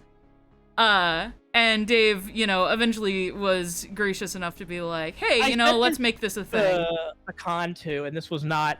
I give Ashley a hard time. She gives me a hard time because we're friends as well as coworkers. But the absolute truth is just what people ask a lot. Like, why did the show get changed to Farfetch from Hell Puppy? Why is it like not about hell anymore? Why is all this stuff? Because and this is not Ashley's fault. It's just what it is as a writer. The original show just had nowhere to go. It was the original show. So to clarify, the original show wasn't going to be about hell. That was kind of a misdirection. And I realized it kind of led to too much of a misdirection. And so we decided to change the title. And it was originally going to be just Kira, Rue, and Quinn going on adventures, and we're like, that's not enough. That's nowhere near enough. And that's why I brought Dave on. Because I was straight up, like, we're very, very, very, very glad that people love the proof of concept, you know, to show that we could make a show, right? We're so happy people do it, people have watched it. Don't take the proof of concept too seriously. The proof of concept was the first thing I ever made or directed. It's not it's not It's really not the canon. best. Not really canon, honestly, except for the fact that Rue and Kira are in it. Like, everybody who worked on it did a fucking amazing job. The animation team are all fantastic. Oh yeah, but the no, concept all the work that went into it is great. It's just and like that all the act- music is amazing, all the voice acting is amazing. Just the concept, which is on my fault, is boring. If I'm being honest. This was at the time when I was still working on Has-Been, and like, for example, like the holy water joke. It's a funny joke, but I almost regret making that because it really does give people the false impression that Kira's from hell, and it's not true. It was just because at the time it was like the Hell Puppy short, and we were trying to figure out what to do with it. Just don't, like I said, don't. We're glad people like it because the work that went into it is fantastic. When you guys see the medium, you will see what the actual fucking tone of the show is like. And Yeah. answer your questions. Dave, was it still Help Up? Because I remember you and I had a phone conversation like before you left Louisiana. No, it was you were- far-fetched. It was far-fetched. It was far-fetched by that time? Okay. I wasn't sure. It's been far-fetched since like what, June of last year? Something like that. I can't remember. Yeah, we've been working on this thing for a fucking year. I know. Animation takes forever. But yeah, anyway, long diatribe aside, I give Dave shit because he was so, like, hesitant at first to, like, work on this. And now he talks about the show more than I do. And it's very funny to me. I love it. I'm very happy with what we're making. Because it's very much us, you know, it's not something else. And that's yeah, what I like think one of our like favorite things is like we put equal amounts of our voices into it. And like the logo, the two main colors for the show are green and purple. And green is Dave's favorite color and purple is mine. Yeah. So it's, you know, very much equally our favorite things all rolled into one. But yeah, we'll stop rambling and we'll play the theme song again, and then we'll get All back right, to we were it. gonna play that. Oh, yeah. So we'll shut up for about a minute. All right, everybody, shut up. I play.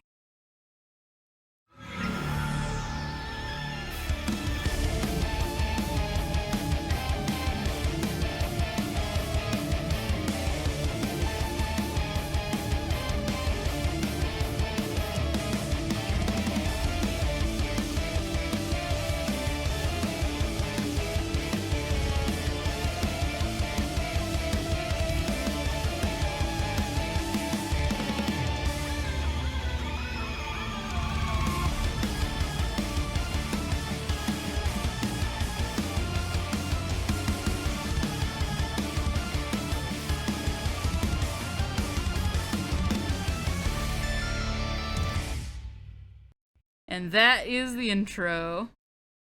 For those Yes, who might indeed. not have heard it, or those who want to hear it again. Spooky. I love the theremin parts. I'm so glad they did Oh, that. yeah. Those are dope.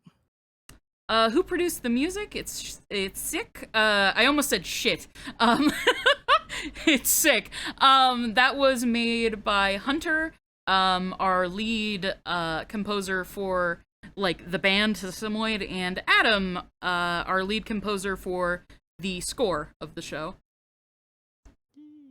They very both talented work boys. together, and then Brett is our mixer, and he mixed everything. Yeah. I don't know what it is, but that boy can, like, he's got superhuman ears. He can hear frequencies that, like, I can't interpret, or I don't realize that I can hear until after he points it out. He's like, yeah, you need to drop that envelope down there and, like, have this at, like, this many hertz and this at that many hertz, and there you go. Now it doesn't sound like dog ass. Brett is a goddamn fucking magician. It's insane. He's got robot ears. Dave, I want to show them the song so bad. That I want them to hear Jacob. they can hear Jacob if they look up fucking his band. Sesamoid is my band. I'm joking.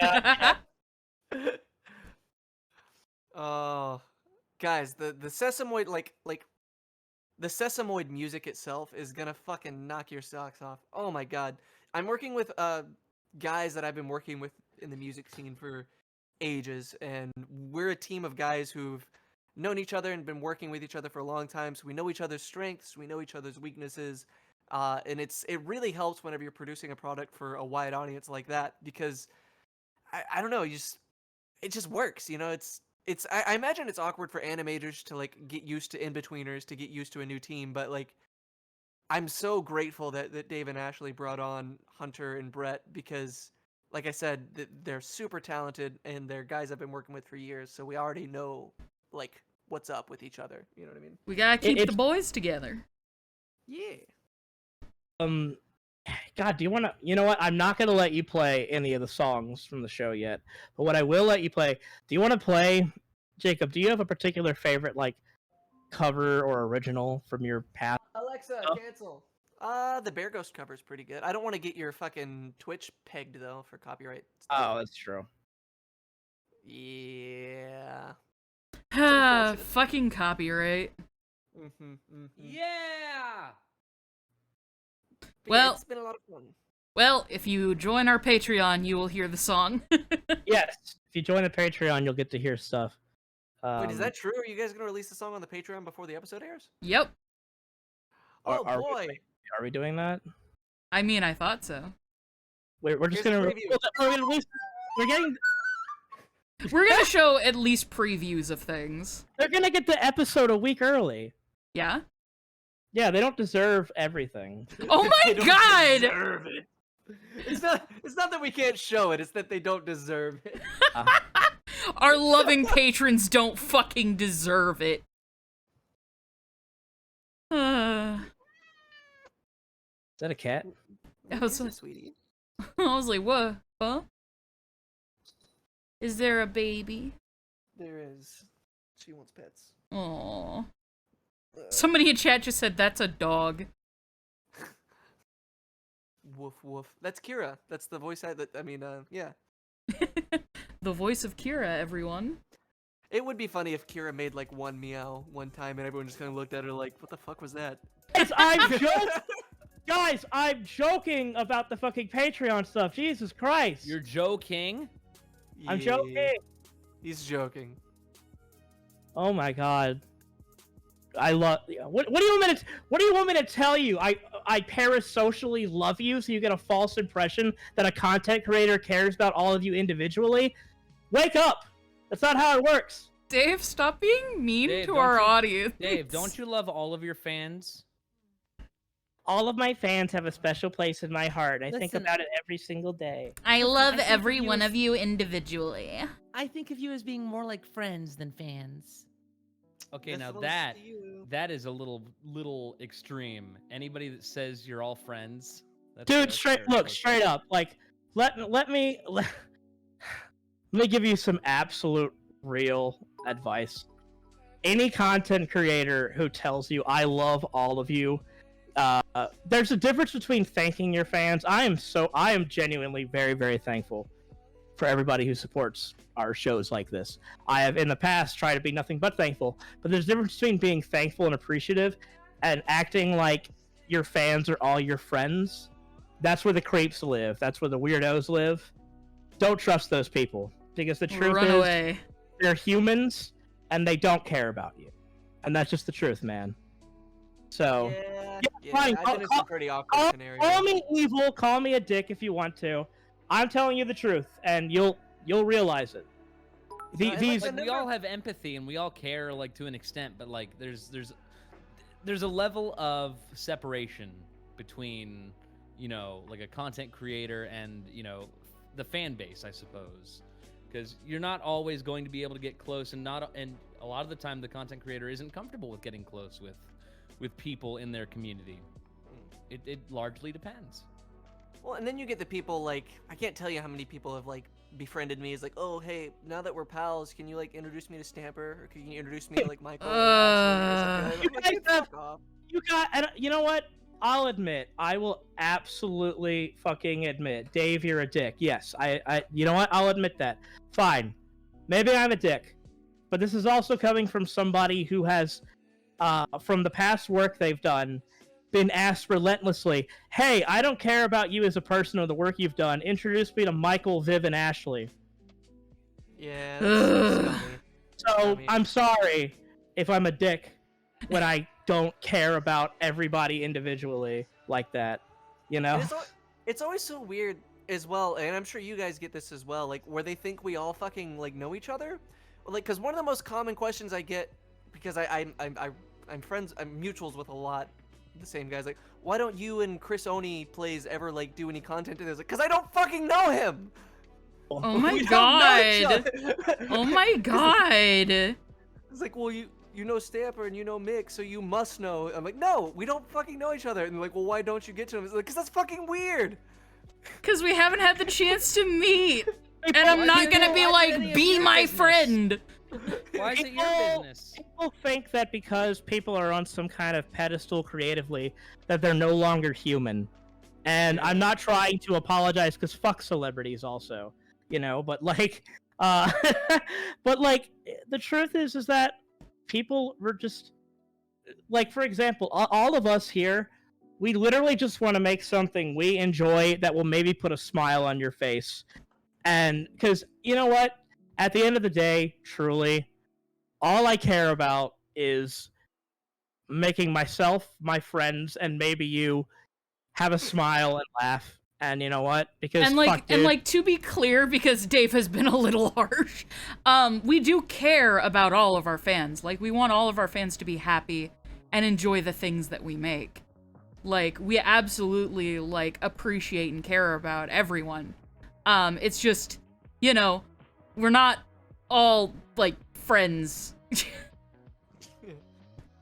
No, I agree. And like, even like you guys just being here listening to this ramble, that means a fucking lot. It really does. Just being here. Like, the fact that you guys give a shit to see these cleanup streams and stuff, that's fucking dope. And that's why, like, you know what? Like, I will say I'm sorry, because like, I tend to get kind of emotionally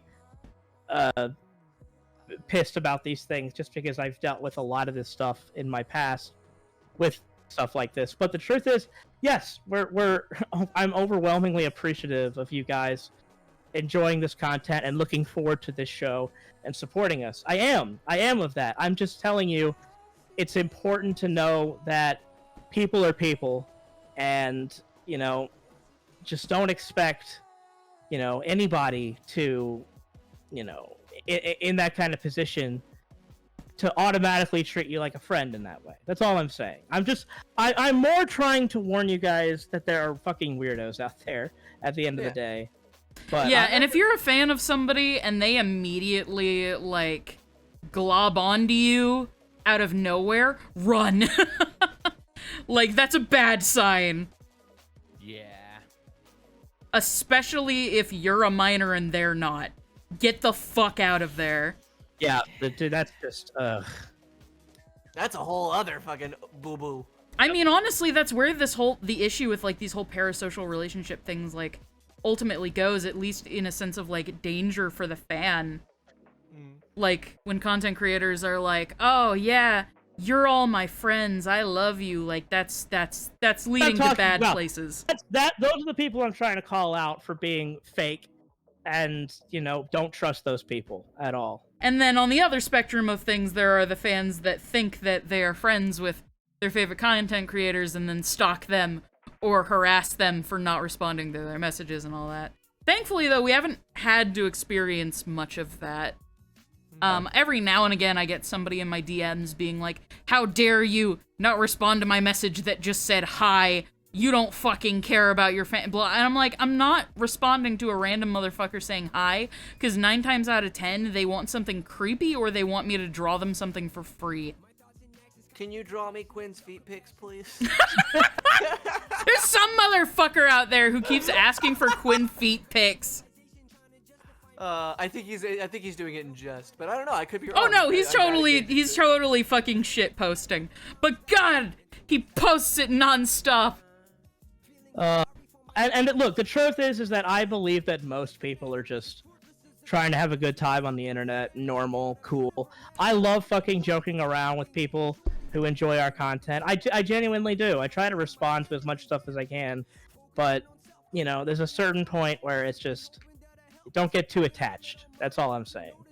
Because the truth is that you don't know me and I don't know you. That's just the truth. And that's because there's only so much. Everybody tries to appear the best they can on social media, you know? It's a highlight reel for sure. Yeah, You're not seeing everything there. Yeah. That's another important thing to remember too whenever you're looking at like social media for creators and everything like that. It was like, oh man, it looks like they have a great life and everything. Like, I know plenty of creators who are like fucking struggling, like big time. Just because like you guys got to remember, like Twitter and Instagram, it's a highlight reel of somebody's life, right? You're not really seeing everything that's going on. Like nobody's gonna post about like their I don't know, their dad who got stage 4 cancer on Twitter. You know what I mean? Like, I mean, some people will, but I mean, like, it's, you know, it's not. A lot of people don't. A lot of people have very private things that they won't talk about, especially if you're like in the public eye, right? Like if you're someone who's a person of interest, you tend to live a private life. One of the things that's been really interesting to see is like people will often think like, oh, if you're a popular creator, you probably have like a ton of friends. Honestly, that fucking like popular creators online are usually some of the loneliest fucking people. Because it's harder to make friends. Because it's harder to make friends because everyone knows who you are. Everyone wants to get something out of you. And you have to live with the idea. Like, I couldn't imagine being somebody that's like a celebrity, like a widespread celebrity, because then you can't even go out without people being like, oh my god, you're Johnny Depp, you know? Like, when everyone knows who you are and already has an idea of who you are and will possibly want something from you, how the fuck do you connect with people? How do you make friends? You have to question everybody's motives. Yep. It's a thing too where it's like you have to hold yourself to some kind of impossible standard if everybody looks at you too. Yeah, that's another thing for sure. Oh, gotta be happy, funny, happy guy. Haha, look at me, goofy. Oh, Put on the smile. Among Us. Among Us. You know. But yes, if it, you know what, I'll do my fucking YouTuber apology and say that if I was coming off across a little harsh, I'm sorry. I did not mean to be harsh, but I mean, you've kind of gone through a trial by fire of like getting known on the internet and like fandoms. Like, Has-Been was kind of a fucking insane anomaly. I'm not gonna talk about this much. All I'll say is that when your first big project you're heavily involved in is something as big as something like a Has-Been Hotel, there's a reason I had to like take a break from the internet for a month because it was just so overwhelming that it's hard to connect with people like that anymore. Just because, you know, you're kind of held to a different standard when you just want to live your life. Like I don't know, man. Like it's very weird, and we were talking about this earlier. Like, because I fucking love. I mean, like, I'm super thankful for all the Has-Been fans, for the Farfetch'd fans, but like there's also like part of me that's just wants to talk about like fucking like old horror movies from the 70s and 80s, and I know they don't give a shit, and that's fine.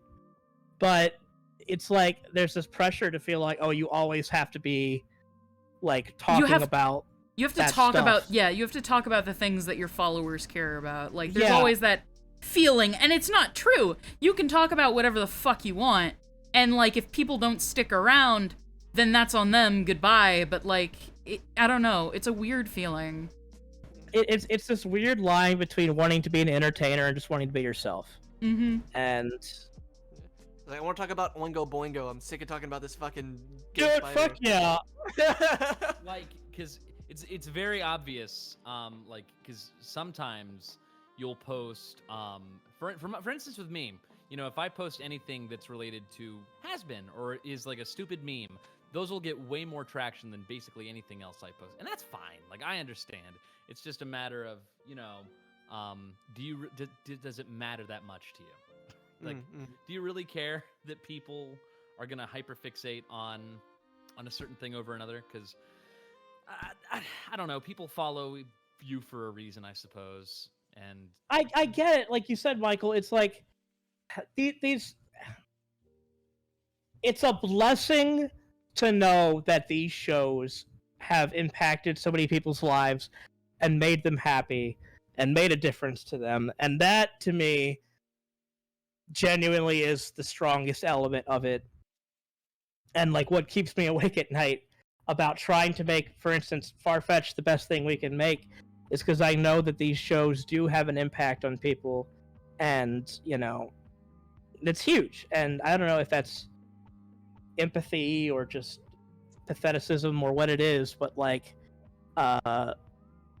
it's a big thing where it's like I log on to Twitter every day. I see mountains of Hazbin and Farfetch'd fan art every day, and it's the best thing in the world. But it's also overwhelming because it's like you have to hold yourself to this standard of something you make. Because you gotta live up. You gotta live don't up want to disappoint people. Yeah, you gotta live up to making the thing as special as people feel like it is. Like, one of the things that means like the world to me is when people will tell me that like Honeycast or Farfetch'd or well, not Farfetch'd yet.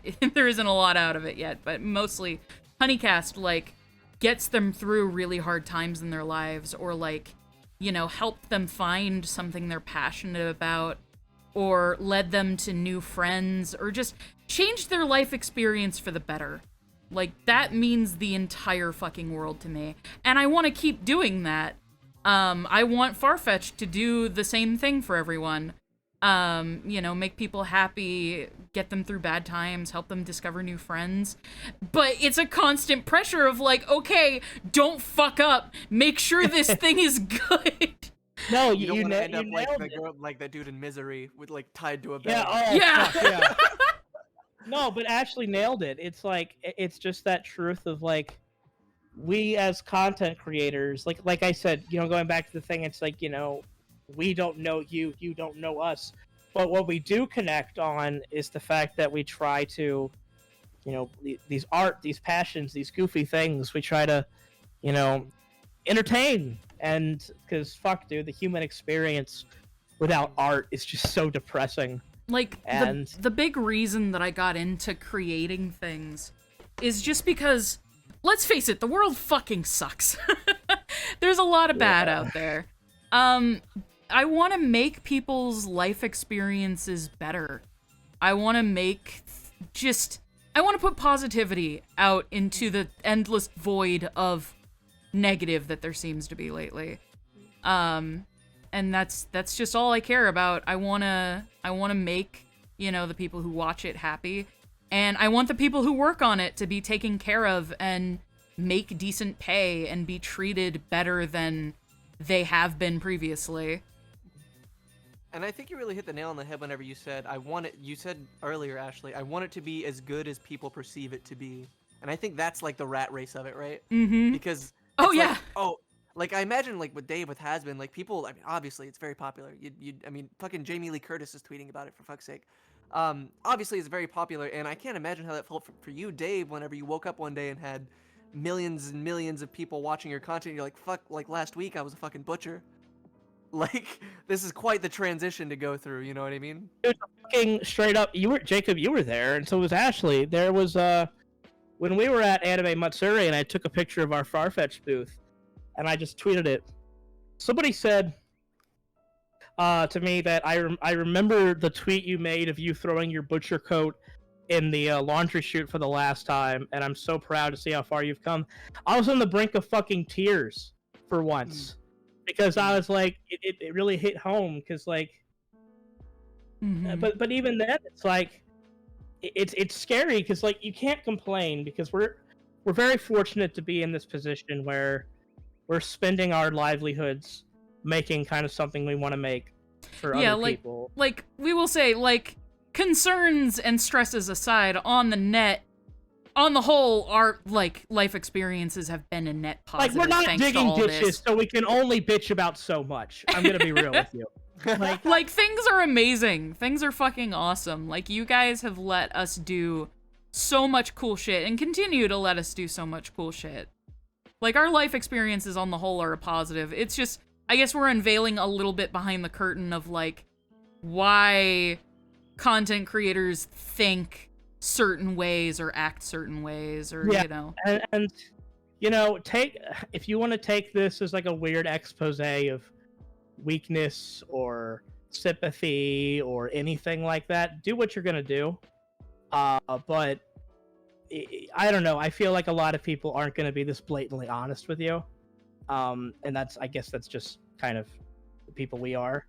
It's honestly, if I were if I were in the audience, I'd find it refreshing. Personally, I'd be like, yeah, this is the truth. Because like everyone can look at I don't know, like J. Michael Tatum, who's been a voice actor for years and has voiced in like countless things and has achieved the dream of becoming internet famous. But like, I'm sure he's got his like fair deal of problems that he's dealing with, and it's not all fucking roses. Sure, and peaches. no, it's You know not. what I It's mean? like, who said more money, more problems? Yeah. Yep. And I don't have money, and I got more problems. So how do you I think think- I feel? Somebody that I used to date kind of put it perfectly. It's having more, I'm cautious to say fame because I hate that word, but being more visible online your life doesn't like suddenly miraculously get a lot better. It's the same in that there's a lot of ups and a lot of downs. The intensity of those ups and downs are just magnified by a lot. Yeah, I For can real. see that. Because, like, if I fart, no one's gonna hear it, but if Ashley farts, like, 100,000 people will hear it. You know what I mean? Like, We're both farting, it's both embarrassing, but it's just different magnitudes. Also, yeah, Scott, exactly. thank you for the gift subs, brother. Yeah, thank you for the gift subs. Hey! By the way, real quick aside, thank you so much everybody who's been donating and Yes. giving bits Also, and I am subscribing. sorry. I have single-handedly ruined this fucking stream with No, depression. you're fine. I am It's good sorry. to have a variety. It's good to have a variety. It can't be all kooky, quirky, haha, fun times all the time. It's good to have variety. But thank you so much everybody who's like donated and supported us. Like as I've said before, this show is very fucking expensive. So everything you donate is going into the production of this show. Basically, my money is this show's money at this point. I spend everything I make on this and only this. So any of your support is hugely appreciated. So yeah, you guys are just wonderful and fucking awesome. And even if you can't donate, just being here and like taking part in the conversation or like sharing this with your friends, like that's all fucking amazing. So just thank you guys. Also, speaking of donos, you might want to update that their sub goal. Mr. Oh, yeah. Oh shoot, we passed that sub goal. Hell Oh yeah. yeah, we passed that a bit ago. Fuck yeah, guys. Thank you. AV, mo money, mo problems. Scrooge McDuck. Indeed. Accurate. Are me and Ashley still dating? Yeah? Yeah. We haven't gotten sick of each other yet. I live with them. I can confirm that's still happening. Yeah, except now our relationship has deteriorated into, honey, can you get me No, ice? you leave me alone. Oh god, it's so Ice. true. Can you get me ice? It's hot. What do you want from DoorDash? That's Honey, I already ordered DoorDash 3 times. I don't want to get it again. Can you order something for me? Michael and I's love language is yes, I will get you ice, and what do you want from DoorDash? DoorDash do be bussin' though. And also, honey, I need you to clean. I won't. You need to clean. The Hey! dog, my dog pooped everywhere. You gotta clean it up. I clean plenty, thank you. Also, how did Michael's phone end up on the roof, by the way? Oh yeah, we can talk about that. As Dave keeps saying, the world will never know. It's a mystery, and you know sometimes. If it's central to the story, I don't want to spoil anything. Okay, so we recorded a bunch of, because that phone was broken. Like, that was a phone that I'd already broken, like, a while ago. And we were like, I'm going to destroy this phone. And so Dave, Jacob, and I... No, hold Jacob on. the You're cop. missing a Oh, go step. on. You're missing Okay. a step. Michael's phone was broken, and he's like, haha, I should destroy it. That would be fun. And Dave goes, no, hold on. You have to record it. That's content. And fucking they both run outside like fucking children on a fucking weekend. And I'm just like, oh my god. And we started just, like, throwing the phone on, like, the ground. It gets really cracked. I think Dave throws it into the pool. Yes. And by that point, the glass is already shattered, so we're fucking worried, like, is there going to be glass in the pool? And so we're already, like, a little freaked about that. We have to scoop it out of the pool, make sure there's no glass. We don't know if there was glass in the pool or not. We'll find out eventually. Hope. And then Dave has the great idea of throwing it up on the roof. No, more specifically, what happened is our roommate, Jacob, threw it up in the air, and it crashed onto the ground, and Dave was like, no, check this shit out. And so he throws it onto the roof, not realizing that a phone is a flat cube, and probably won't roll back off of the roof. Listen, it started rolling down, and then it got caught at the very edge, and I was like, damn it. It got stuck in the gutters, didn't it? Yep. Yeah, and like the thing is that the phone it still had a battery inside of it, and that's not good. Yeah, Oh, you so can't just leave fucking... it up there. So, yeah, phones have lithium batteries, and if those get too hot, they will expand and then explode. And they are very much fire everywhere. Explosion, that's fire. Hey, nearly caught on fire for you In the guys. pool twice. That doesn't matter, Dave! It's a chemical reaction! You know what? I think you were lying, you just wanted to see me get it down. I Well, didn't even get it down. I didn't. jokes Jacob, on our, other Jacob jokes did. on our He had a roommate fucking Jacob. panic attack I too. know! Our poor roommate Jacob, when he was getting off of the roof, it kind of sunk in what he just did and that he could have fallen off the roof and died. And so he had a panic attack and we had to sit on the couch and like give him hugs and be like, you're okay, you did it, you're strong himbo boy, we believe in you. And then Dave had to get him food as a reward. And then for the rest of the day, Jacob was just giving Dave tons of shit. Like, he instantly recovered. Like, he was okay. It's just, you know, panic attacks are gonna panic attack. And now, anytime someone like does threaten something, I'll just say, "I'm gonna take your phone and throw it on the roof." Anytime Dave would bring up anything or ask for anything, our roommate Jacob would be like, "Oh yeah, why don't you throw it on the roof?" Like, over and over. It was so petty and so fucking funny. Listen, I've not met Jacob, but I can tell I would get along with him. He's just The so two sass. Jacobs. So sass. Oh, he's a very sassy boy. He gives me shit constantly. But then again, who doesn't? Oh, okay, I'll stop myself there. I tensed up so hard. I still, anytime I hear the word "oh" and then I hear like just even the beginning of "a," I just start fucking getting tense and a knot forms in my stomach. I'm just like, They haunt me. These cursed words. The cursed Someone asked, words, could there they be a haunt my gender- dreams. Could there be a gender-bent episode like in Adventure Time? Maybe Kira becomes a cat. I mean, anything's possible, I suppose. If we did a gender-bent episode, Griff would just look exactly the same. Yeah. Everybody else would change, but Griff would be the same. Griff would look exactly the same. He'd just lose the little bulge in his pants and have two little bulges on his chest. That'd be the only difference. He'd still sound the same though. He'd still like, "Hey, what's up, guys? How's it going?" Hey guys, what's up? Somebody just said cat is a gender now? Apparently so, according to that Yeah. person. Yeah, Somebody somebody in chat says Ashley Ashton. Fucking okay, but for real, my biological mom was so fucking like intent on me having a name that began with Ash.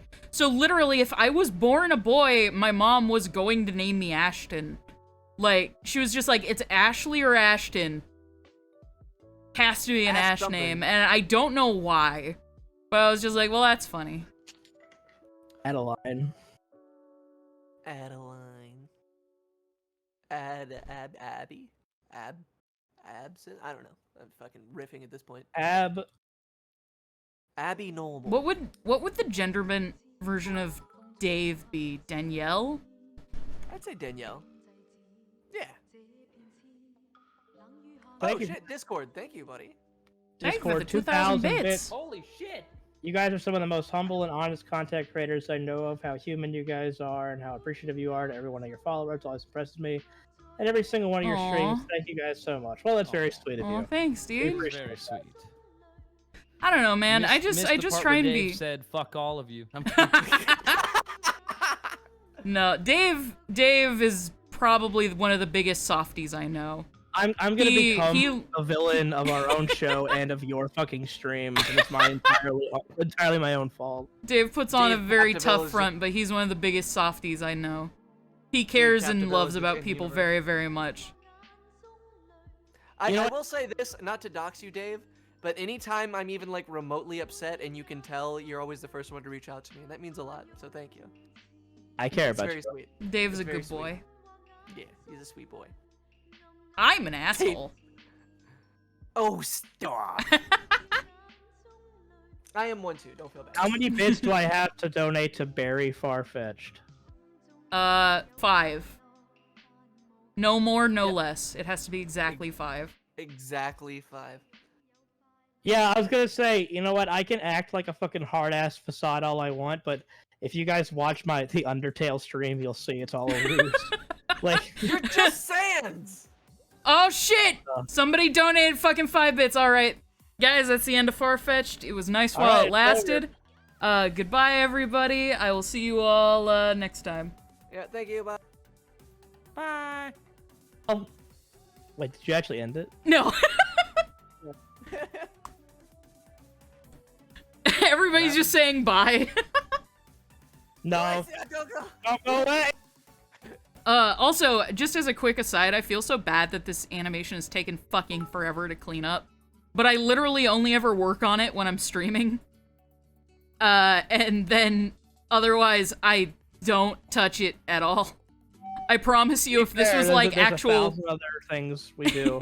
So. if I was cleaning up this for like real, this would have been done in like a single day. The Mighty Meat Pants. Thank you, buddy. Oh, Mighty Meat Pants, thank you so much for the bits. Diamond Cat asks, "Can Jacob scream into the void?"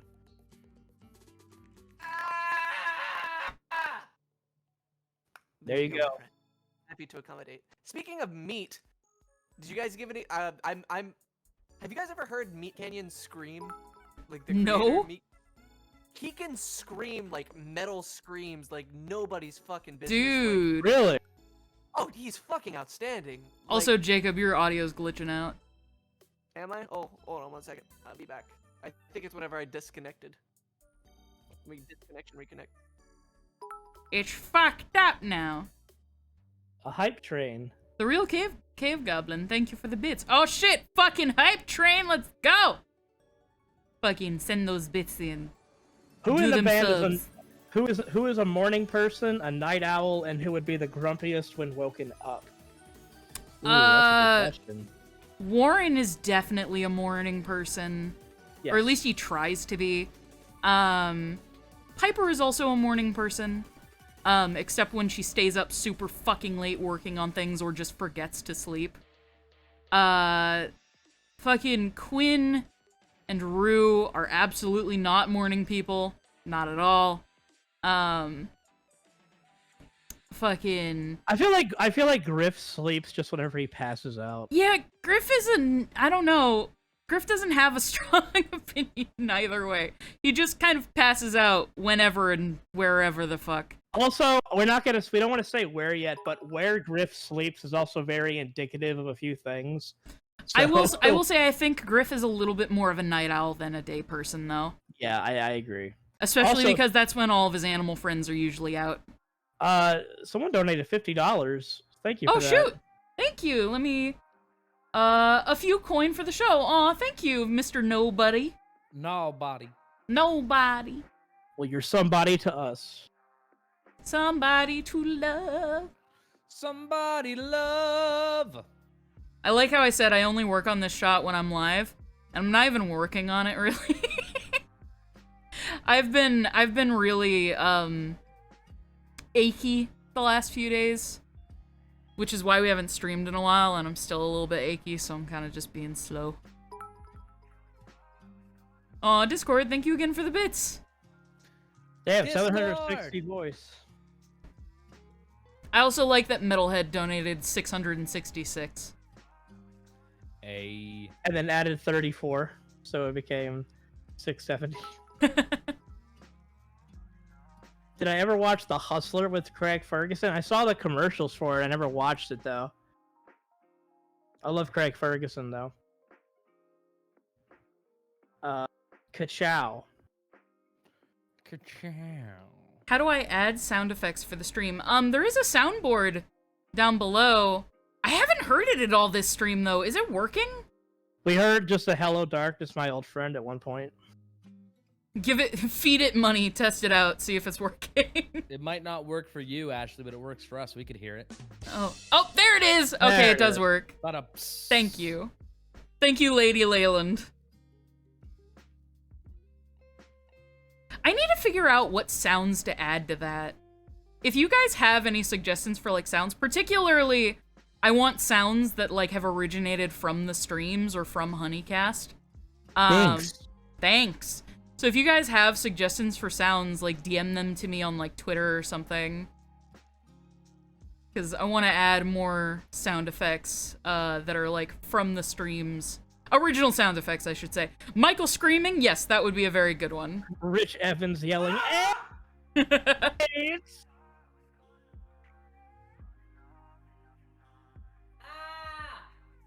Ah!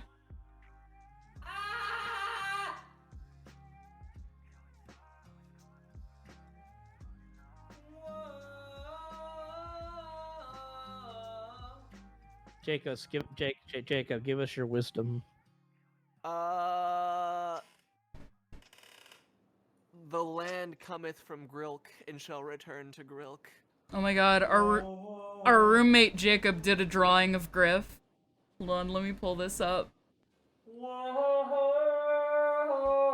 It's hard to read because it's very pixelated, but it's Griff saying, "What the fuck is up, guys?" What the fuck is He up, would guys? Say that!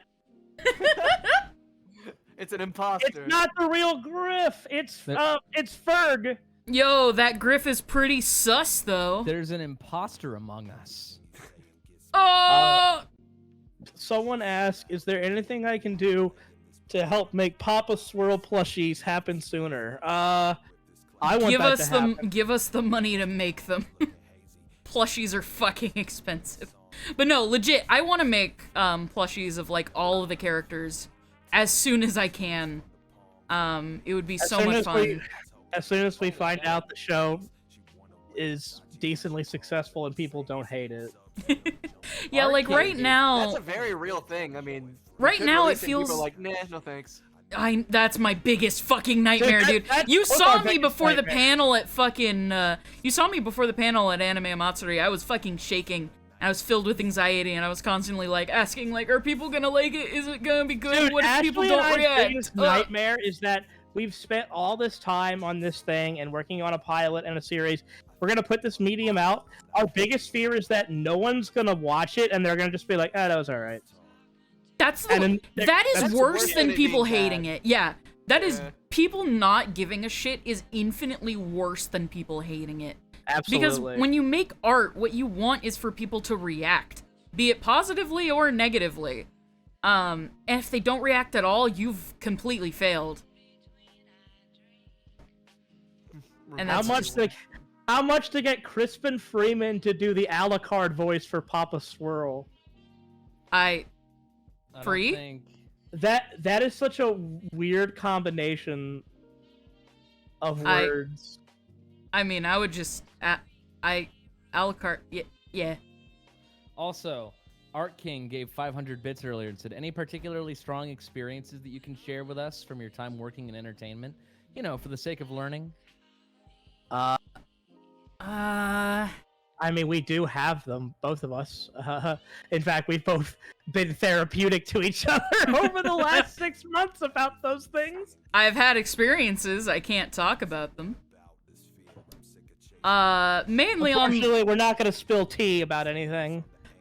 mainly on the whole though, my experience with like working in entertainment has been very, very positive. Like one of the like coolest things about working in entertainment is just all the friends you make from just fucking everywhere while you're working on stuff. Like I have met friends from every fucking walk of life thanks to, you know, working on various shows.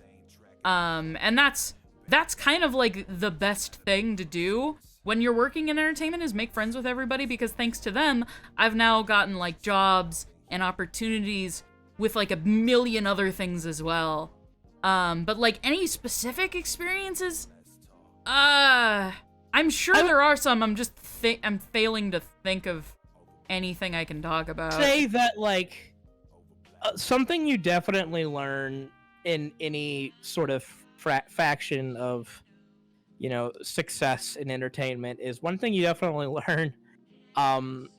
First of all, how to properly communicate with other creators is important. And also, I don't know, man. You realize to yourself how much of this is pure luck and being in the right place at the right time, and sometimes just knowing the right people.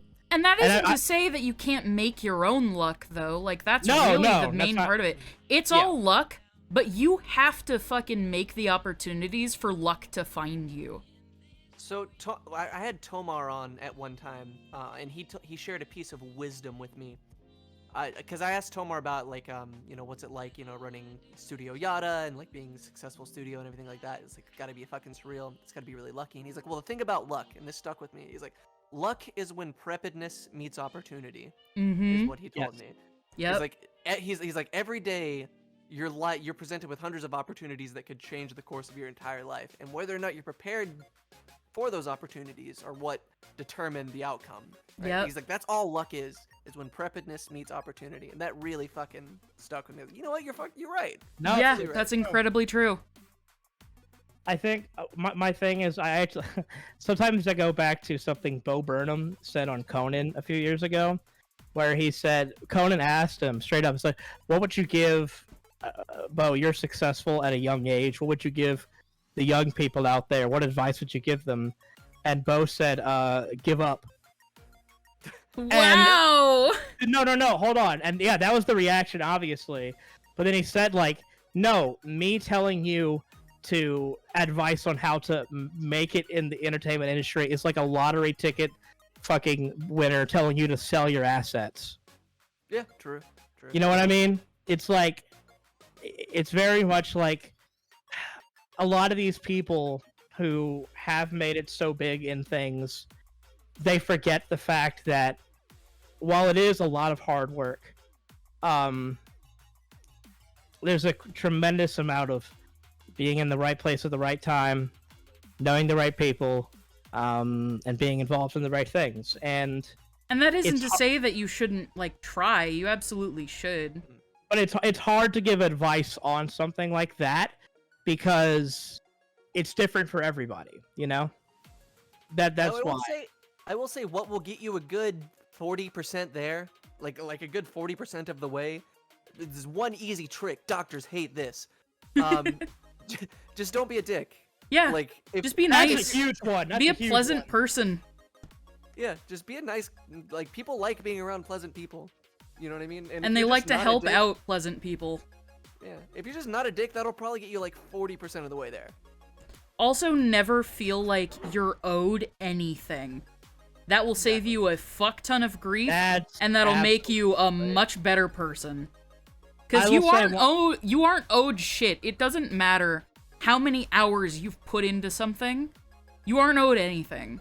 You need to remember that. Like, take every good thing that comes your way and appreciate the hell out of it and never take it for granted.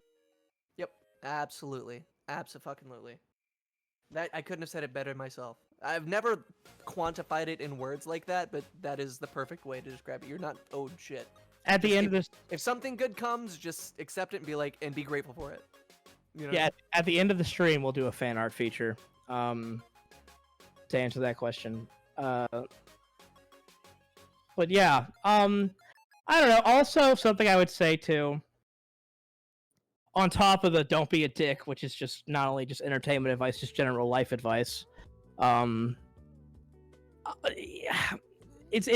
thing that you'll know, kind of, if you get into this, is that you'll be able to start recognizing very quickly when people want to just use you, not for as a person, but just for who you know and what you can do. And your ability to deal with those people is important. And you're also going to meet a lot of people who won't give a shit about you until you can give them something. And exactly right. remember those people and don't give them jack shit. That's right. Part of the reason And I have a also- strong... Oh, sorry. I was just gonna say, and also pay very close attention to whether people around you treat everyone equally or give special attention to people who can give them more.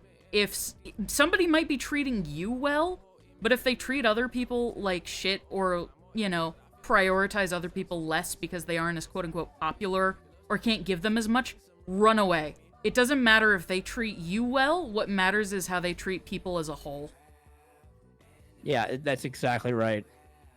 And, I mean, because that's part of the reason I have the animosity I do toward Hollywood and its kind of community, because it's so much just everybody kind of using each other and for their own benefit, and I'm not about that. I'm more about being collaborative and making stuff together with cool people, not, you know, using each other for that stuff.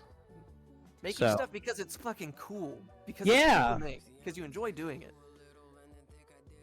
You know what I mean? It's dope. It's the same in music as well, man. I know so many musicians who like make shit that they don't like, they don't want to make, and you can tell, like you can hear it. Like, I see Hunter in the chat as well. Hunter, you can confirm so much tone. Oh, yeah. Comes from like your fingers, comes from like your spirit and everything like that. And like you can totally 100% tell, even in a recording, if a musician isn't into what they're playing. You know what I mean?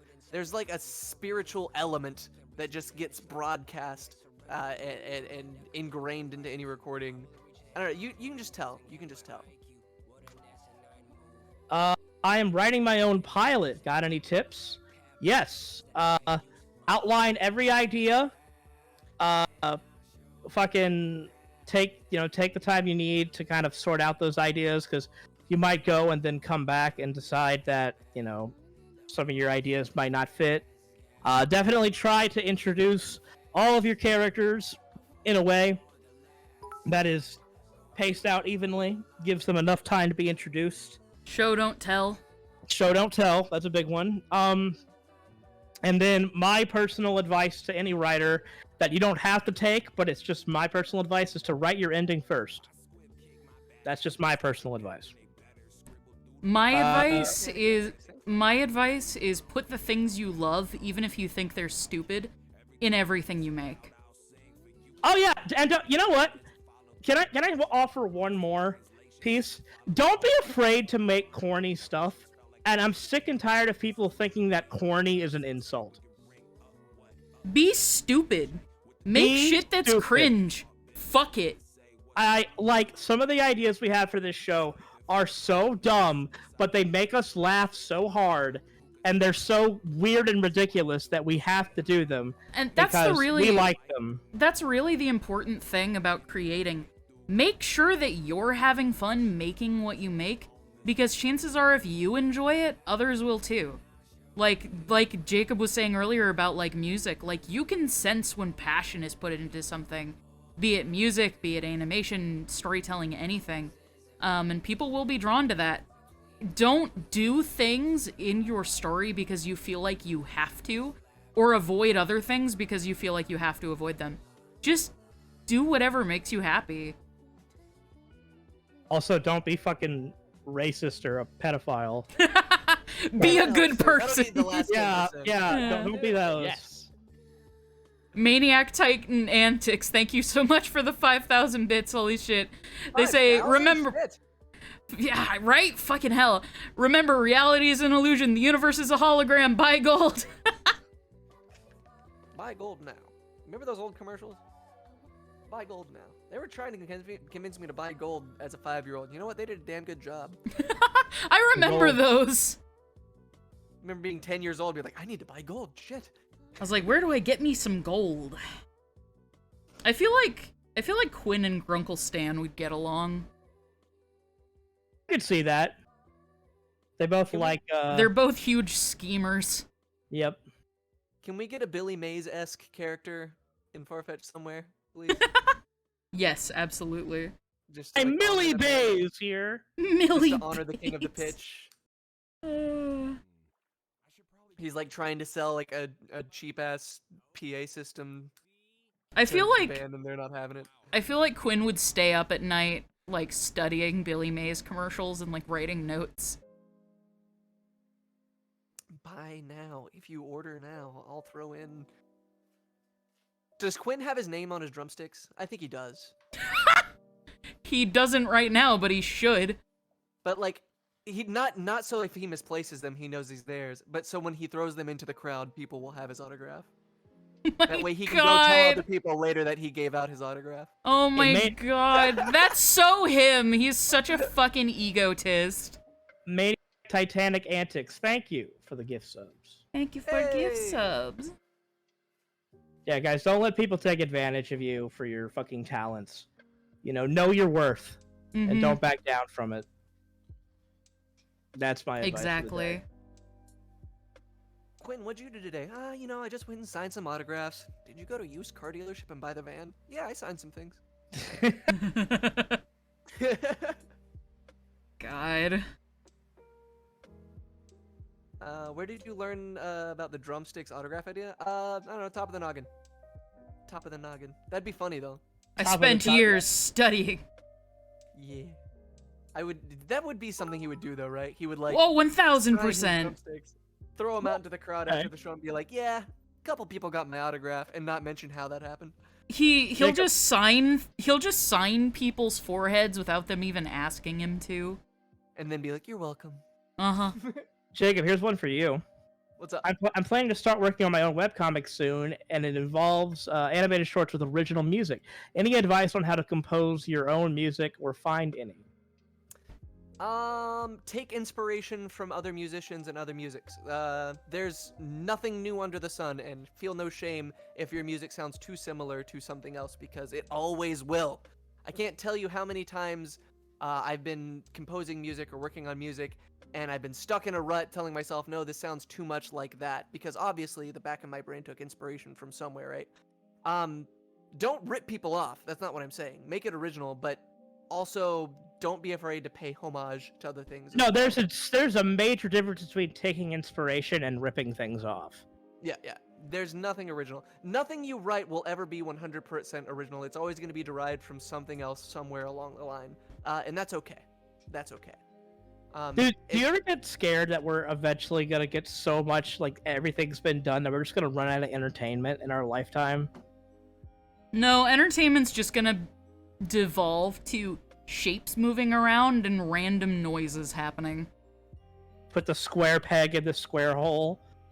Put the I mean, let's be frank. There are 12 notes in a musical scale. 12, right? How many good combinations of 12 can there be? Let's be frank. You know what I mean? Right.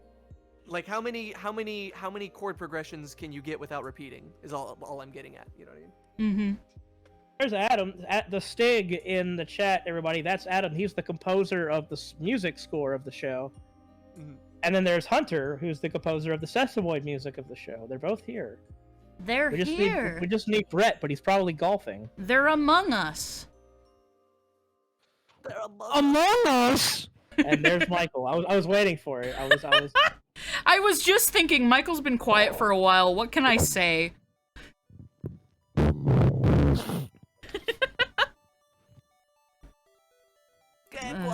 Good to hear from you, honey. Oh, I always love hearing from you. You're welcome. I want to watch Among Us on Game Gloss. Michael, can you get me ice?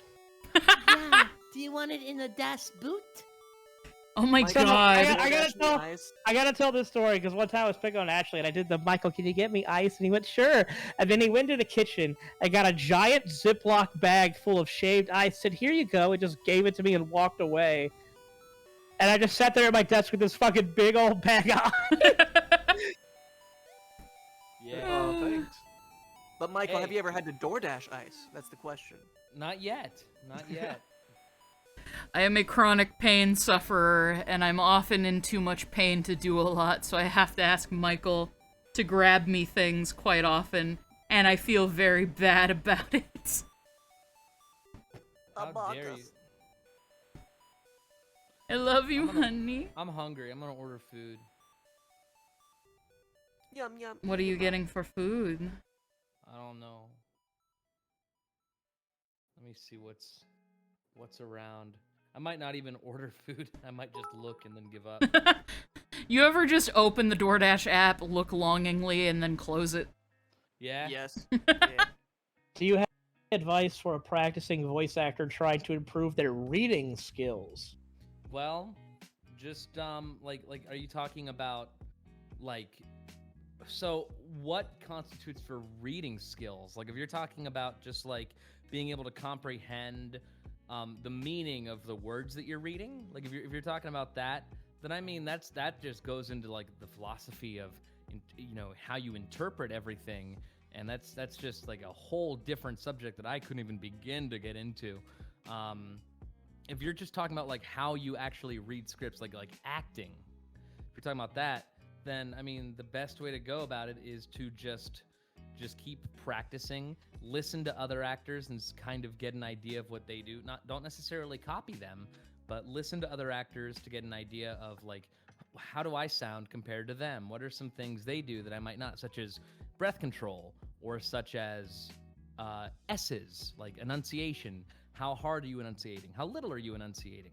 There's all these different things that it just kind of comes to you naturally as you practice and as you get more experienced. The best way to go about it would be to get someone to professionally like train you or take like workshops and acting classes. But not everybody can afford that. Not everybody has the luxury of being able to do that. I never did. So it's just go about it your own way and just keep practicing. I don't really have too much advice because a lot of what all I know is just self-learned. So I'm not really the best for advice on that front. But yeah, workshops, acting lessons, just listening to others, that tends to help a lot. What would each of the sesamoids do if they were asked to fix an issue? Okay, this one I got. Each of Alright, the so- sesamoids? I love that, the sesamoids. I love the way that's phrased. So let's hypothetically say that there was a like a pipe that was busted, right? This is what each of the characters would do. Rue would very like casually go up to the gang and be like, "Hey guys, I think there's a problem." Quinn would be like, "Not my problem." Warren would be like, "I guess I'll fix it." Piper would just start smacking it with a pipe until it fixed itself. And Griff would just wrap it in duct tape as much as he can. Griff would sneeze on it and it would suddenly be fixed. Yeah. But Griff would have watched a psychic movie the night before and try to stop the water with his mind. He would just stare at it really intensely. The thing is that Warren fixes like everything, but he does it like reluctantly, like your dad. Piper is very gung-ho to fix things, but she kind of just goes all in. So it's like, wait, hold on, slow down. She kind of like, just, you know what I mean? She jumps into things without a plan. Yeah. Which you admire her for because she's just like, I'm gonna do it, and you're like, good job, honey. What's the plan? What's the plan? Like that kind of, you know? What do you mean plan? Yeah. It's like one of my favorite quotes from Ash vs. Evil Dead kind of describes that with Piper is a shoot first, think never. I feel like Quinn would instantly believe any manual labor is below him. He does. We literally had that in his character description that he fears manual labor, and you'll definitely see that. He wants all the glory without any of the effort. That's mainly what it is that Quinn wants it all, but he doesn't want to do the work for it. And he wants it now. And he perceives that his effort that he's put in are all of his, like, schemes and shit that he comes up with. When in reality, they're all stupid, and he probably spent an afternoon coming up with them, or just spent time in the shower thinking about it. I feel like he would feel like him just being there and his presence alone is the effort that he's put in. Like, okay, that's enough. Me just being here. Do you understand how many hours I spent putting my makeup on this morning? I've done enough labor. Oh man, dude, I can't. So I'm going to ask this. Feel free to not give an answer, but will we at any point in the series see Quinn without makeup? Probably yes. Probably so, yes. I will say this, Quinn dyes his hair, and we are probably, I mean, it's obvious he dyes his hair, it's fucking blue. But, like, we'll probably see Quinn au naturel at some point. Yeah, and he's not happy about it. Like, the band has to rush over to his house for an emergency, and they just bust down his door, like, come on, go with me. He's like, don't look at me! Do not perceive me! Hey, Ashley. It's like, we have to get in the van now. He's like, I am not going outside without this bag over my head. What's up, Ashley. Michael? Have you been seeing the Mordecai X Twilight Sparkle stuff? Yes, it's been fucking everywhere! Do you ship it? Oh yeah, man, I shipped the hell out of it. What do you think would happen if Griff were given a gun? Run. I don't think he would ever use it on purpose, but I don't think he No. would know what it was. I think he'd be like, oh, what does this do? Bang. Oh, that makes a loud noise. I don't think he would realize that it makes things go away. It makes things go away. You said So once he before, found out what it does, he would absolutely hate it. yes. You said before, don't be afraid to be corny. So Ashley, what's your corniest pickup line?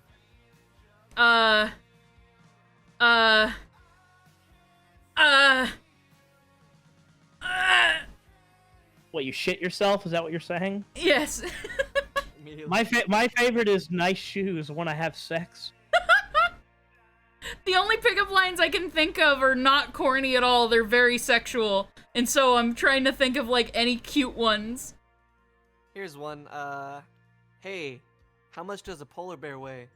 Enough to break the ice. Sup, name's Jacob. God damn it, Corny that's as all very get good. Characters who's most likely to commit arson to least.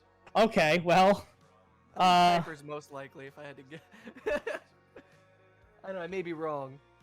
I'm trying to think. Who would commit arson? Kira. Kira is the most Yeah. likely. Kira's the most likely. Then Griff by accident. Then Piper. Then Quinn. Then Rue. Then Warren. Going descending. Here's the thing about Rue. I don't know. I think Rue would be ranked a little higher up than that. The problem is that Rue gets into trouble, but she's always just kind of like, guys, I think I fucked up. Yeah, but like, she you know? she does have her breaking point, though. Super Saiyan Rue. Someone draw Super Saiyan Rue. But yeah, I think Don't feel obliged to draw Super Saiyan Rue, but if you do, I would be fucking beside myself. I think that's Say a fair this assessment. one thing about Piper that we haven't said yet. Do not get between Piper and her guitar. She loves that thing like a fucking like a brother. Do not get between them.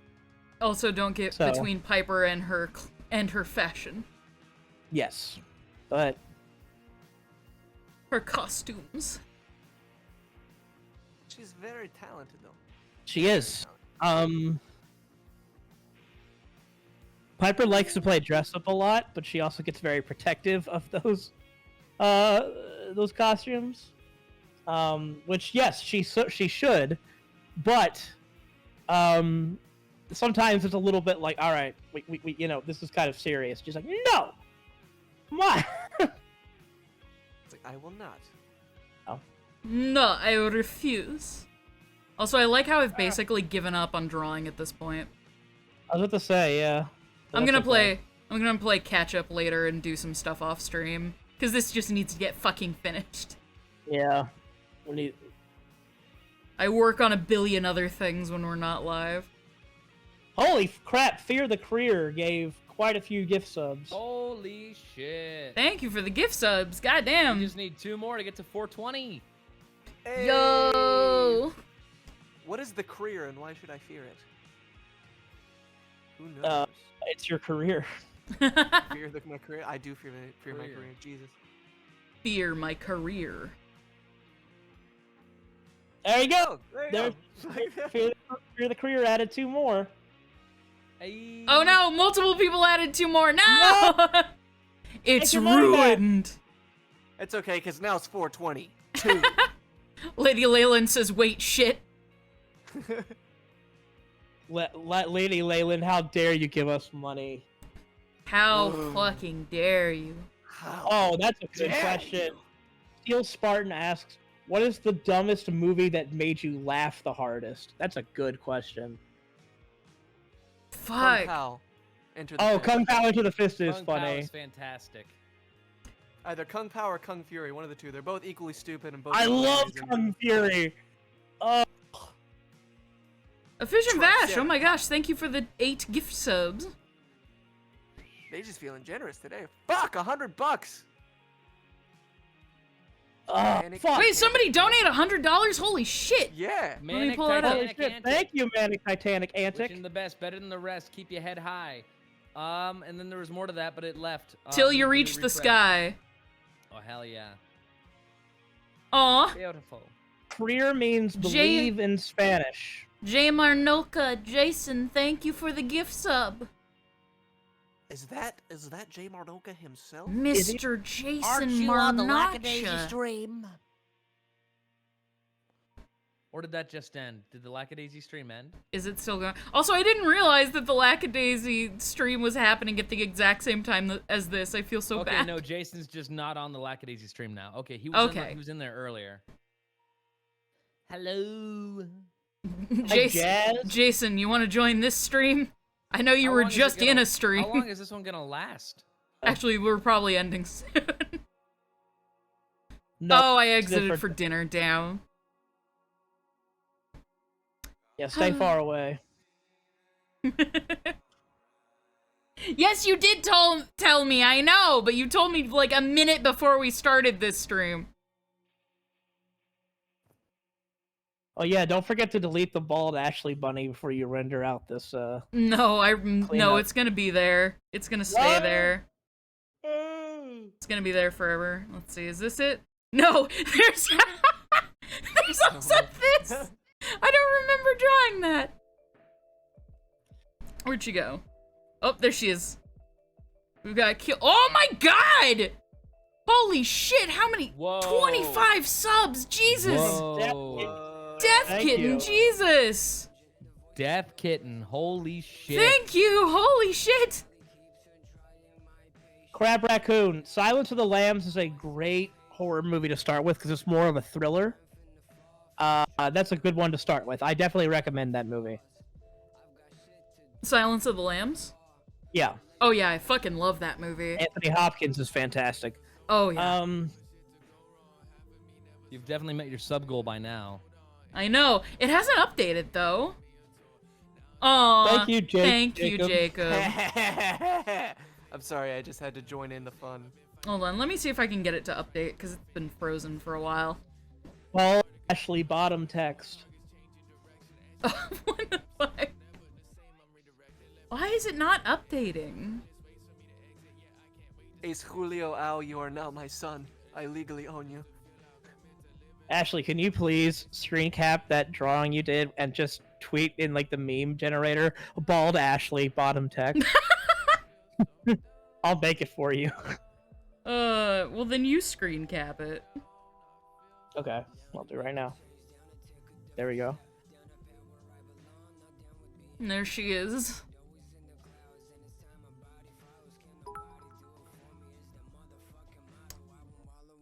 Manic with 1,000 bits.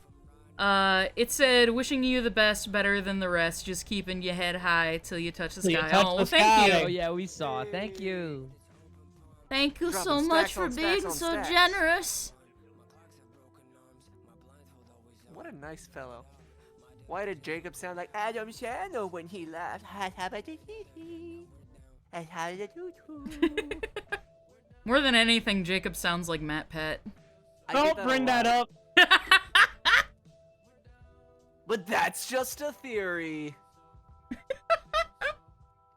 That's just a- far-fetched. I was about to you say, voice- that sounds a little Wait, Can you far-fetched. voice Matt Pat in my Five Nights at Freddy's fan game? Sure, kid, no problem. The Matt Pat animatronic? I made a shit post about Yoshi's cloaca in Matt Pat's voice. I was like, little do you know that Yoshi's cloaca is in fact the largest cloaca in the entire Mario universe. One so large in fact that it can fit up to 15 entire Empire State Buildings. And that's not a theory. It's fucking, it's somewhere in the Twitter void somewhere. I hate that. I love that I just caught one of my moderators. It gave me the fucking text from one of my moderators saying, Yin Dad has added the blocked term cloaca. Damn, your mods are good. Your mods are too fucking good. Holy shit. They're on top of it. Added the term cloaca. I'm proud. I have made my mark on Honeycast. Or, no, I guess this is Honey, or on fucking, on your channel, Ashley. You're welcome. You've added your scar.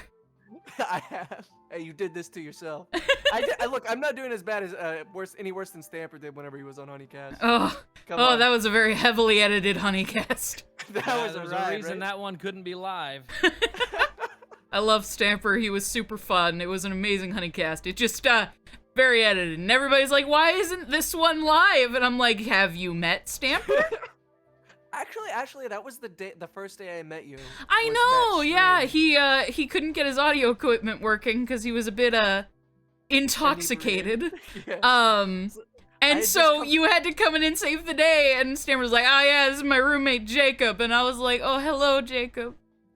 I was like, hello, nice to meet you. You were super nice, though. You guys were like, you can stick around if you want. I'm like, I don't want to intrude. Aw. But it really did. At that time, I never in a million years would have thought that I'd be working for you. I know, what a fucking tiny world. Like, Jesus Christ. Yeah. I just show what I just put in the chat on stream. What did you do? About bald Ashley bottom text. I like that the title is meme.jpg. Hey, what's There up, we son? go. There's the sick, epic meme. Bottom text. Ooh, you were at my house that day, Hunter. I believe you were. That was a fun day. Babysitting Stamper. Babysit the entire stream. Stampy. All right. I said All right. multiple times, like, you can't say that, Stanford. I like how eventually just Stamper vanished. And we were like, well, he was around longer than we expected. That's fine. He's like a wizard. He comes and Actually, goes you gotta exactly when he raise the subs again. Oh, do I? There you Jesus Christ, Up at guys! the 50. wants. That's Also- twice this stream so far. I like Actually. that fucking, so, Stamper after the stream, or after we recorded, he called me. And he called me in tears, going, Ashley, I'm so sorry. I had to leave. My uncle died, and I was so upset. I'm so sorry. And I was like, holy shit, dude, no, it's totally okay. I understand. And he goes, ha ha, gotcha, you fucking loser. And I said to him, I fucking hate you. And he just started dying laughing. And I fucking laughed my ass off. And he was like, no, thank you, like, again, for having me. It was super fun. I'm sorry that I, like, vanished. I was like, no, it's totally fine, dude. Like, fucking, it was awesome. We were glad to have you. And so, it was, it was very funny. Fear the career. Thank you for more subs. But, Also, oh my yeah, Fear the God. Career, holy shit! And the height of 18 that subs. God damn, thank you. Yeah, no, Stamper is a, One of a kind. is a hooligan. He's a sweet little boy. He's a And yes, he's doing just fine. I know that's probably the most common fucking comment I get. Oh, Stamper. I was like, he's fine. He's absolutely fine. Didn't Stamper disappear to go make ramen? Yes. Yeah. No, that's exactly what happened. I was Yep. like, oh, is your call over? He's like, nah, I'm hungry. And then he just never came back, and we were like, well, alright. Ooh. My Ooh, toe 490. hurts. 490 out of 500. My toe Jesus Christ! hurts. My big toe hurts. Dude, we might hit 500 this stream. That'd be fucking Fear commendable. the career. We've Please blown stop spending multiple money and goals save out it of the for water. College. Please do. Please be like Timmy. You have to go to college. Only College? give us money if you can afford it. Take care of yourself first and foremost. funny purple dog cartoon. Oh my God, Michael! Aww. there's 5. Aw, thank you, honey. Now you need 5 more. Michael, can I have money? This just money is wasted going it. into your monthly paycheck. I was like, I technically make that the money same is amount going every to you. month. I'm giving you guys back the money that I don't make from doing the fucking scratch audio. Holy shit, Rip Stud. Goddamn, Ripstud, thank you. Oh fuck! Now It's we have 500. 505. Congrats, guys. 500 is a big fucking goal. Holy It shit. is. Goddamn, thank you, everyone.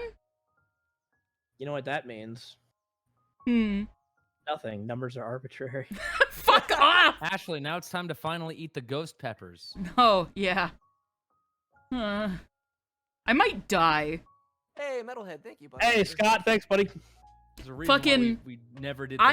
I have to be careful with spicy food now. So I'm gonna say something really fun or tell a fun story. So remember, I forget. I had said once that like I can't remember what day it was, but I was saying that I was going to stream.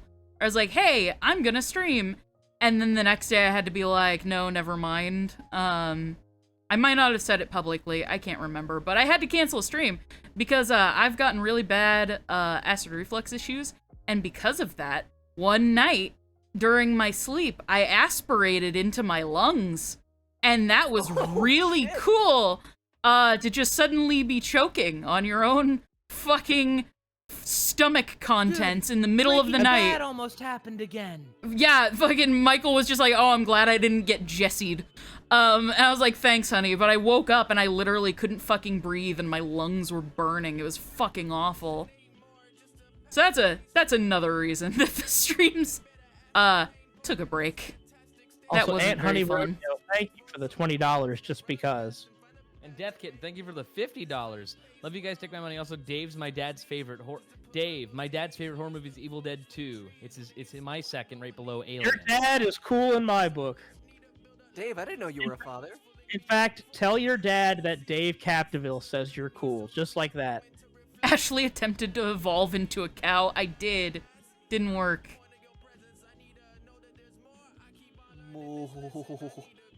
Sorry, I had to adjust my gain. My son was pouting. No.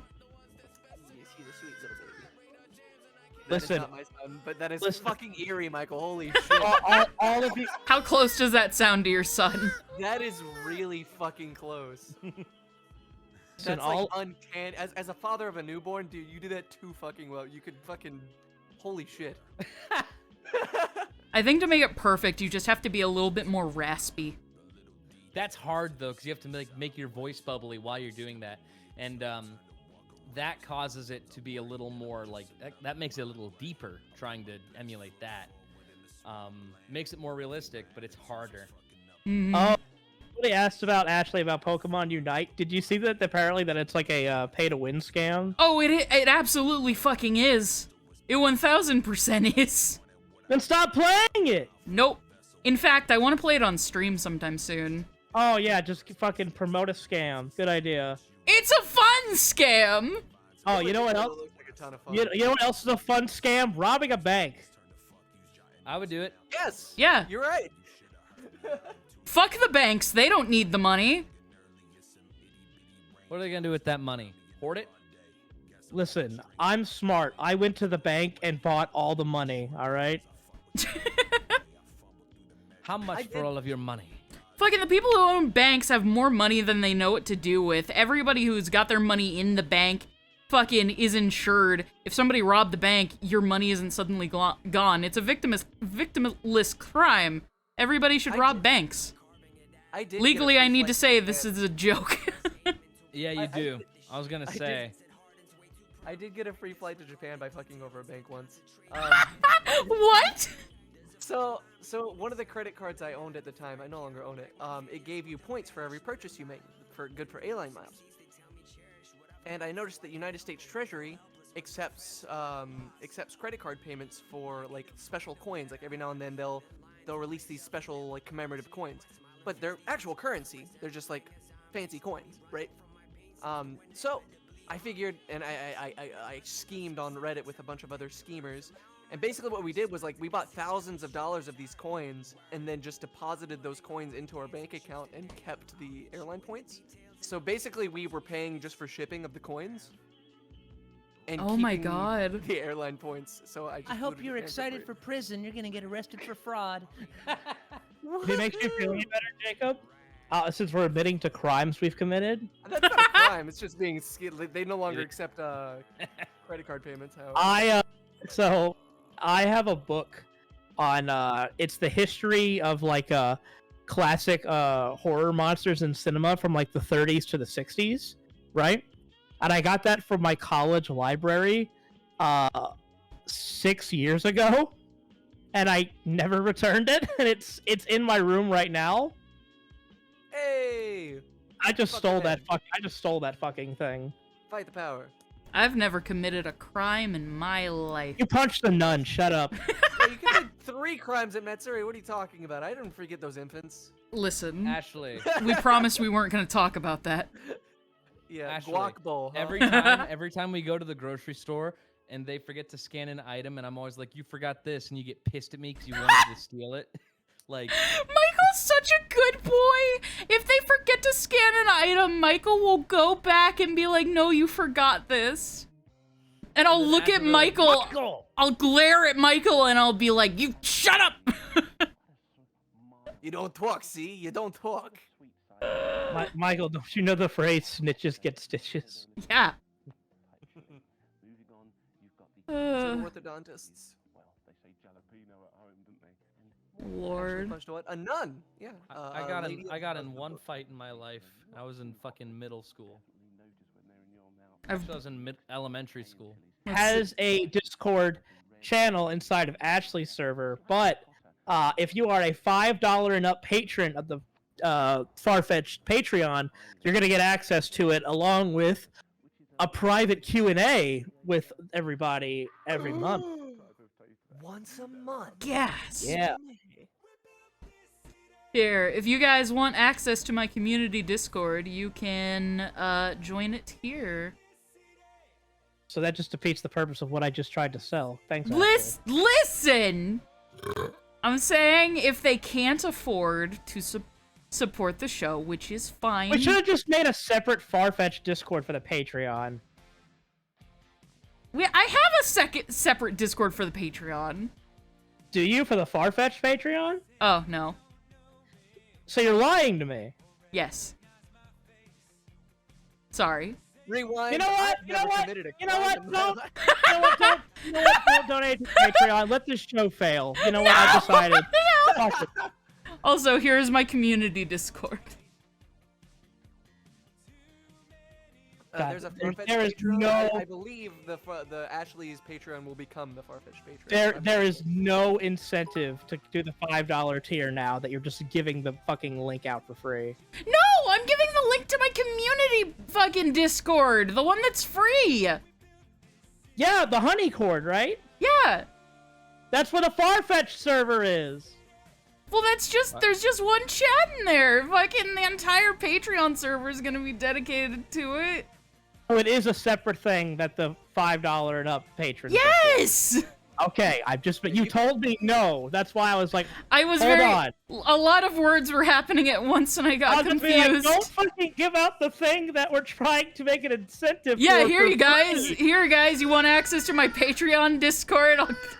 Here's the link. I have nearly multiple times when I was trying to post a link to the honey cord, I have nearly posted a link to the fucking Farfetch'd production server, which is no, probably Hattie. the most disastrous thing I could possibly do. Yeah, don't do that, please. I've nearly done it, I think, 3 times. It's like, here's everything we've been working on for the past few years. Here's access to everything. No, thankfully, if people got access to the Farfetch'd Discord, they wouldn't be able to see anything. You need a special role to be able to see all the productions shit. Yes. Ah, you're smart. I've nearly fucked myself so many times that I fucking have a contingency plan at this point. Like I said earlier, if anybody's gonna leak anything, it's gonna be me, because I'm an idiot. Whoopsies. Not The like first- it's not like we're gonna see Monster Kira on stream or anything like that. Shut up! Yeah. That's never gonna happen.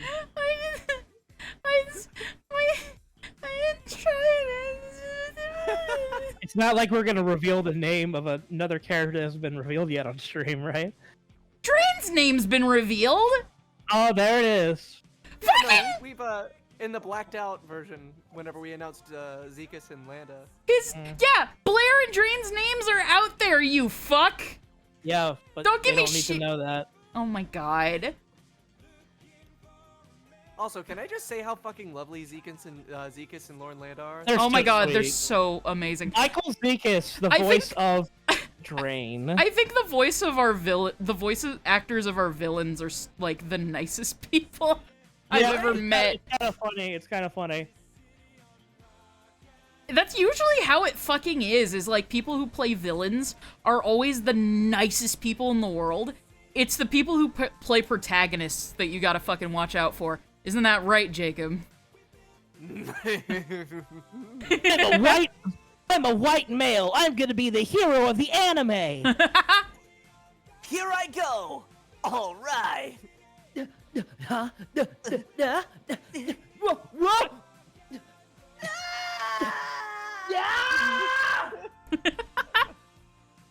Oh, goodness. Yeah, no God. one would expect sweet little Griff to have a show called Dick Planet. Oh no, you mean the character isn't the person? No, right? Oh my goodness. Oh, What? God. It's almost like I'm acting. You mean Michael Kovacs isn't a dick-sucking spider? You don't know my. You don't know my private life, Dave. I live with you. I'm pretty sure I do. Then you know that I very much am. That's true.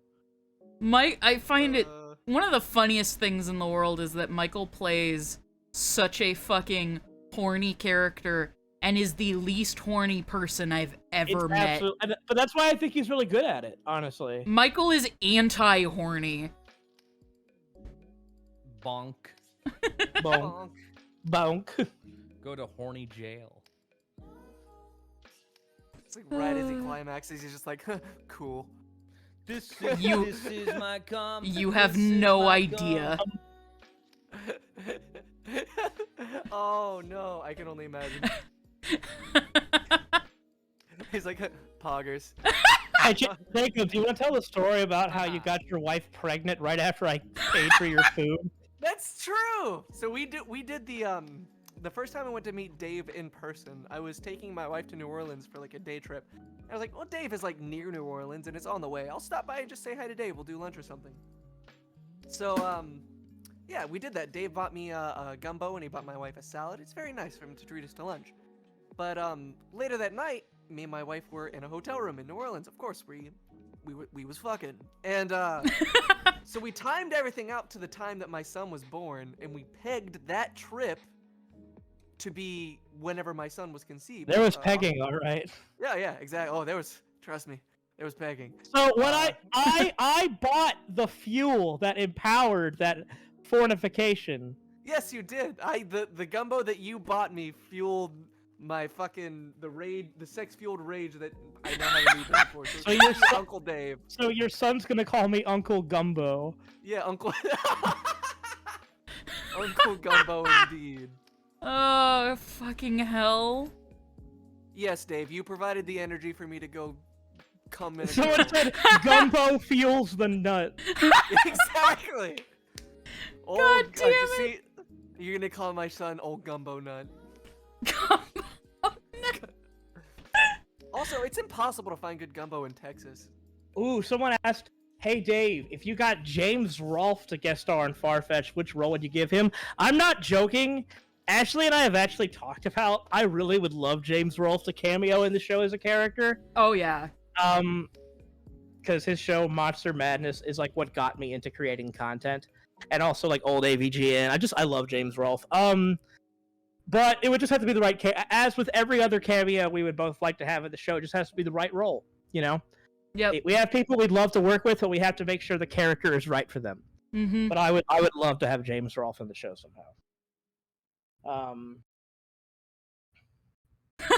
Adam in chat says Dave needs to speak with a Creole accent in front of the kid and just tell him this is how all Daves talk. Oh, Lord. Every now and again, Dave's natural accent slips out in conversation. It happens whenever I get, like, irritated or... Angie. Or He says, "Oh, sometimes, Sha, baby." sometimes you start laughing and you get like you swing back into it sometimes. a little bit. I just want to hear Dave say, oh, "That shit was fire, yeah." That shit was... That's very much the South Louisiana vernacular. If something is cool, it's fire. Yeah, it's fire.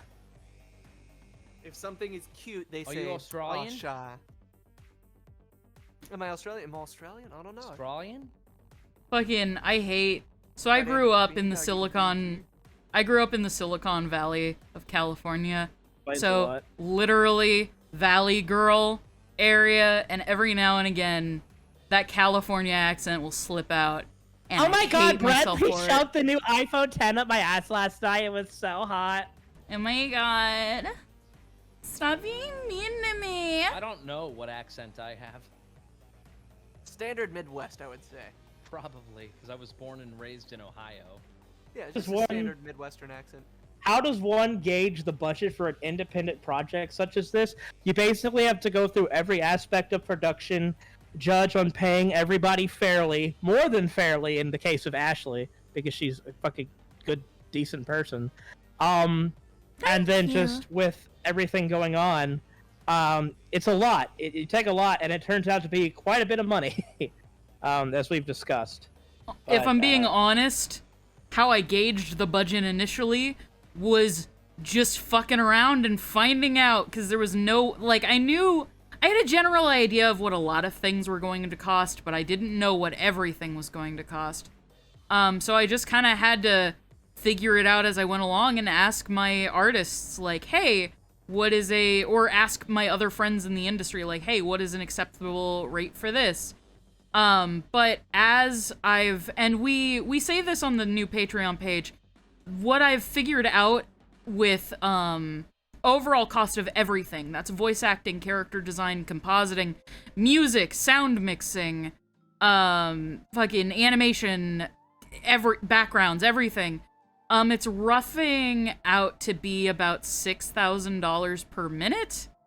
And a lot of productions are going to spend a lot more than that, and a lot of productions are going to spend a lot less than that. It all kind of depends on how much you're doing yourself, how many parts of the production you're willing to cut out, or take cheaper routes on. It all depends, but Like, guys, we have roughly about 55 to 60 people who work on this show, and that includes the animators, voice actors, designers, musicians, artists, etc. So there's quite a few people, and everybody being paid fairly and doing their due part. It adds up, is the truth, you know? Like, and somebody said $18,000 for a 30-minute short. No. oh, what the fuck? No. That's $180,000 for a 30-minute short. 80,000 and a 30-minute short. That's a 30-minute short as a pilot. Yeah. By the way, someone asked, how many shorts do you want to make, and how long do you want to work on Farfetch'd? Well, how long do we want to work on Farfetch'd until we make a complete show? Is the idea? I'm not gonna rush it. So however long it takes. Well, this is, this short quote medium is mainly just for the introduction of things. We're basically, our plan is to dive into full-length episodes from here on out. We might make shorts every once in a while. I mean, that we wouldn't not take that into account, maybe to kind of tide things over. But for the most part, we want to kind of, once after we get into the pilot, just start into like full episodes. And also, So- guys, people that are shocked in chat, like $180,000 for a 30-minute episode, keep in mind, for the same length of an episode for like a TV show, that would be $5 million. We have made this thing as economical as we possibly can. Like 180,000 compared to 5 million is nothing, but 180,000 is still a ton. And like 6,000 per minute is kind of a rough estimate. It can be less depending on what's happening on screen, but a lot of the times it's more. And $6,000 per minute isn't just the animation budget. Like, that animation is a part of that, but you have to factor in everything else too. Because there's a lot of steps to animation. There's And if you're doing most of it yourself, it's not going to be that expensive, but I am not a one-woman army. I suffer from chronic pain. I can't do everything on my own, and this show is way too ambitious for me to be doing everything on my own. So the only thing holding us back production-wise right now, our team is very good. It's just we only have a certain amount of a month that we can spend on this show before, we start going into the negatives. So like, the more money a month we make, the faster we can make this show. right. Like I also saw, and I want to clarify something. We don't have interns or anything. No, everybody on our team team's paid. are full paid employees and team members. We don't have interns. And also, part of it is that because our goal, what we're trying to do, is we're trying our hardest to get this medium out by the end of the year, but it literally just depends on, how much we can afford to spend every month to make this happen. We're trying our butts off. Everybody on the team is working their butts off to get this thing out by the end of the year. But, yeah, and also, like I said, and also, if people, that number, you don't have to have that money up front. You make that money per month and, pay things off and, pay your actors and your artists, per month, whenever they get their work done. So it's not like I have $180,000 right now. I don't make that much money. But I have been able to make enough money so far to fund Farfetch moving forward at a decent pace. I've had to rely on a lot of initial upfront costs coming from my inheritance, if I'm being honest, because as some of you might know, both of my parents died. So a lot of the upfront costs have had to come from that. But I'm not stupid, and I'm not going to spend all of my inheritance making this show. That's irresponsible. So yeah, it's a big number, and it's scary. But if I have almost 170,000 followers on Twitter, if each one of my followers gave me $1, just $1, that would pay for a 30-minute pilot. Or just about pay for a 30-minute pilot. That's something impossible to ask for, obviously. Right. But, to put it into perspective, that isn't, that crazy. So if everybody just donates, $1, that's a huge step. You don't have to donate a ton of money. You just small increments over time do a lot. Absolutely. I think I was looking at Invader Zim. Yeah, I'm looking right now. $2.1 million per episode. Mm-hmm. For Yeah. Invader Zim. Also, Yep. good night, Daniel. Thanks for coming, man. Yeah, thank you so for stopping by, Daniel. Yeah, here's the absolute truth, guys. We want to make this show as fun and ambitious as we can, but part of the price of keeping things independent is the money, and that's just the absolute truth of things. It just happens, especially because we're just starting out.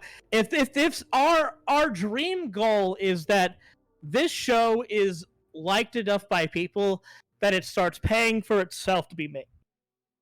Also, I wanna acknowledge what MJ just said, which I don't blame you for assuming this. A lot of people do, but I've been seeing this going around that a lot of people they said if money is such an issue, why don't you continue the Honeycast? You made a lot of money with Honeycast, so I've been seeing a lot of people kind of spread around that I was making a ton of money off Honeycast and stuff like that. I want to break down what actually happened with the Honeycast donations. So a lot of the Honeycasts only happened because the people that were on them asked me to have them because they couldn't pay their rent or they needed money for an emergency medical expense or something like that. the majority of the money from every Honeycast went straight to Viv. Specifically the Honeycasts that were more focused on has-been, I should say. Because those are her characters.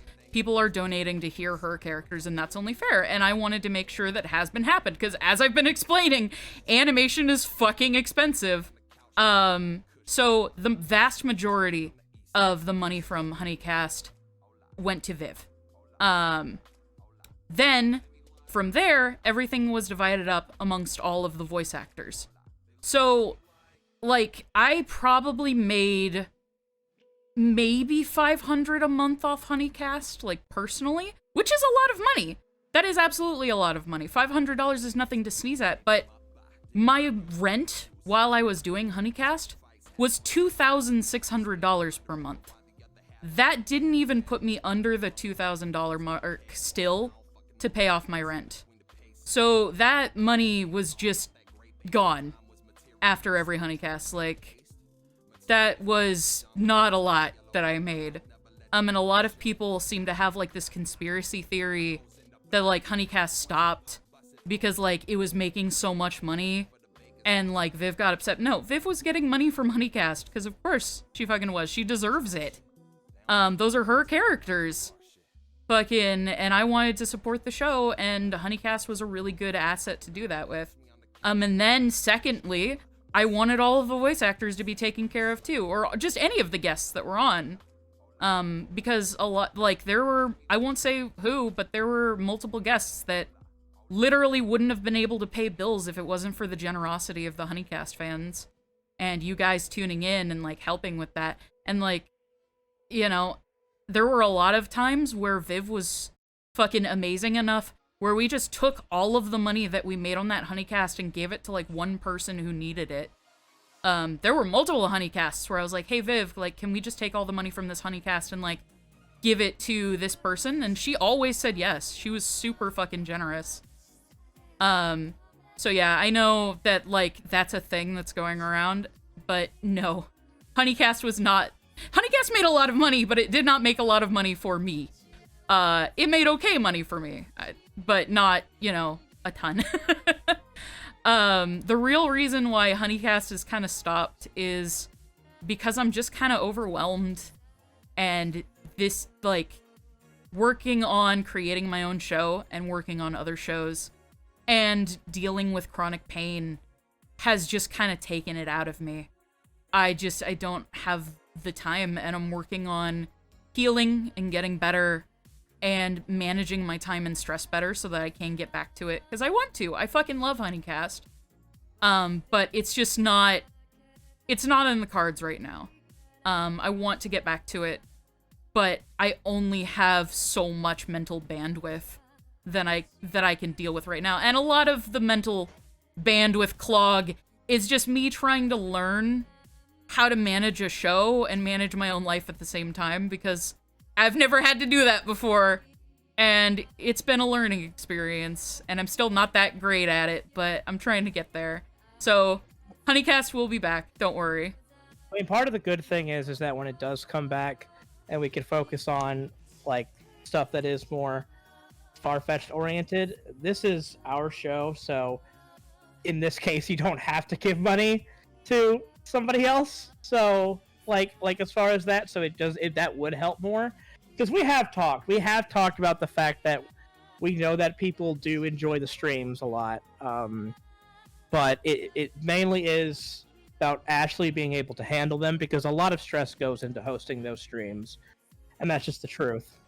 But it's not like we haven't talked about it. We would love to do at some point. We know we would love to do, like, one with all of the far-fetched character actors, because we feel like that'd be a super fun time for everybody to get to know them, you know, try to raise some money for the show. But it's also a thing where it's like, you know, these things are also, I mean, Ashley will tell you, they're kind of a bitch to organize. I mean, because you have to have so many people kind of free at one time. You know, the amount of stress to host something like that is a lot. So... Yeah, and they're always fun. I always love them. But, like, it is an insane high, and then after they're over, all the anxiety from like setting it up and like everything just kind of crashes down on me at once. So I'm usually kind of out of commission for a while after I host a honeycast. Whenever Ashley does honeycasts, before the honeycast starts, she's panicking usually, freaking out, making sure that everything is in order, that everyone's ready for it. And there's still chaos regardless. And, you know, then we do the honeycast. She's able to put on a very strong, straight face. And, you know, everything seems completely fine, honestly. And I'm pretty sure we all have fun during the honeycast. But as soon as it's over and as soon as Ashley is, you know, off whatever call, she's just like, she needs to sleep for like 3 days. Yeah, I just, my brain chemicals are messed up, and, like, that's just something that I need to work on. But, like, I do love honeycast, and I do miss doing them. It's just, I gotta be in a better place before I get back to doing them. And I probably would have taken a break a lot sooner if I hadn't have felt such a duty to provide, like, constant content for the fans. And then I kind of sort of realized, like, hey, I need to focus on me. And I can't... Yeah, and the pandemic also happened, which made things a lot harder. Because I don't think we really went totally on hiatus for honeycast until the pandemic. Yeah. Yeah, pandemic certainly didn't fucking help. We did a few honeycasts during the pandemic, too. It wasn't until... heck, I think we did like, was it 1 or 2 honeycasts in this house? I think we did a couple. We kind of only really do honeycasts now when we're asked to for, like, charity reasons. Yeah. And also, like, if I can be completely honest here to you guys, what would you rather? Would you rather, like, 2-hour podcasts of people shooting the shit, or would you want a fucking original animated show? I mean, we can have both. They're different strokes for different folks. You got to keep that in mind. Sure, but I mean, I think they'd be... Honestly, I think you get the same thing out of these as you would from honeycast. It's just no voice requests. It's Yeah. the thing. And also, to clear another thing up, like, the reason why voice requests for Has-Been stuff aren't happening anymore is because of the A24 pickup. Like, Viv just wants to be really, really careful. Because, you know, this is fucking untapped territory here. And so, like, the honeycasts were fun, but the moment Has-Been became, like, a real production, she wanted to keep things on a much tighter leash. And just be careful. And so, like, we, you know, agreed that, yeah, like, voice requests should probably stop being a thing. Who knows if they'll come back? I don't know. You know, they could. But for now, you know, Has-Been's been picked up, and we'll have to see where that goes. Yep. You know you want to do a voice request for J. Michael Tatum to say, "Oh, Ashley, Sebastian." Oh my god, the moment we have J. Michael fucking on Honeycast, everybody's going to request that. No, the worst thing is people are gonna fucking request for my characters to say, "Oh, Ashley," and I'm gonna be like, no, What? I made you, stop! These are my babies. Oh no. You're my children, no, this is wrong. But yeah, no, Honeycast will absolutely be back. I love doing Honeycast. And I know it makes people really... I know they make people really happy. I need to be in a better place. So I apologize. No need to apologize, ma'am. You do you, homegirl. Warbird says, "You dare use my own spells against me, Potter?" Aha! Also, don't... Jacob, do you want to go on the call today? Oh, buddy. No. Don't think for a minute that fucking my voice actors aren't already tormenting me as my own characters, though. Oh, Especially fucking Lauren. Lauren's the best / worst. I love Lauren. Not to you know, put her up on too high a pedestal, but she is the nicest fucking person. She is the Oh my most goodness. welcoming, fucking supportive, fucking... She's amazing. She's very sweet. I have not had a single bad experience with her. I have nothing bad to say about her whatsoever. I was kind of intimidated coming in because, like, to be honest, we were talking, like, you know, Michael, I was a fan of yours before. I'm still a fan of yours, but before I got to know you, you know, it's kind of intimidating getting to meet, like, voice actors you admire and shit. Oh, I'm just a dumb fucking dude. Well, I realize that now. But, like, everyone's like, oh, yeah, this is J. Michael. He was in Black Butler. This is Michael Kovac. He's in Has Been Hotel. This is Lauren. She was in Sailor Moon. Jacob, what have you been? I'm like, this. But, like, Lauren and even you, Michael, were so, like, welcoming and accommodating and friendly, and it just, like, I don't know, I'm just grateful, because it's intimidating being, like, a fresh, off-the-boat voice actor being thrust into a recurring speaking role with, like, names like Lauren and Jonah, and, like, I don't know, everyone's been super nice and super... Honestly, like, a lot of voice actors, I think, there are definitely voice actors that are not quite as accommodating or that don't really care. But from my experience, most people, especially most of the cast for Farfetched, are very much accommodating, very sweet. I mean, actually care about each other. I mean, it's because if somebody isn't fucking nice, they don't tend to get hired. That's the put truth. The boots to them. That's the going thing. back to the whole don't be an asshole Talent thing. only goes so far. If you're not a nice person, if you don't get along with people, it's probably not going to be worth it to hire you in the grand scheme. Oh yeah, no, I will say that there are people, voice actor wise, who have showed interest in this project that I know are not great to other people. It doesn't matter how nice they've been to me. I know they don't treat others they're well, not gonna be touching this and thing. so they have not been hired and never will be. I know a lot of people would hire somebody just based on like name recognition and not give a shit about that, but no, I refuse. Guys, the reason why our cast is an eclectic mix of veterans and, you know, newcomers is because you hire the people who are best for the roles, not based on who they are. We as an industry, and I say that this as if I'm some huge fucking part of the industry. I'm not. But whatever tiny corner of the industry I occupy, I want to do better. I appreciate it, because no one knows who the fuck I am. Oh, they will. Like, it's very, like, I don't want to, I'm not at all, Jacob, before I say this, I hope you know I'm not, like, knocking you down or anything. Like, No, I know. I like, have nothing but love from you. You, Nola, Jasmine, Michael Zekas are all pretty, like, kind of, you know, unknown at this point. And I understand mixing that in with people like J. Michael, Jonah, Danny, and Lauren can be kind of intimidating, but at the same time, I hope you know that it means that we just treat you all equally talented in our mind. Like, that's what that means. No.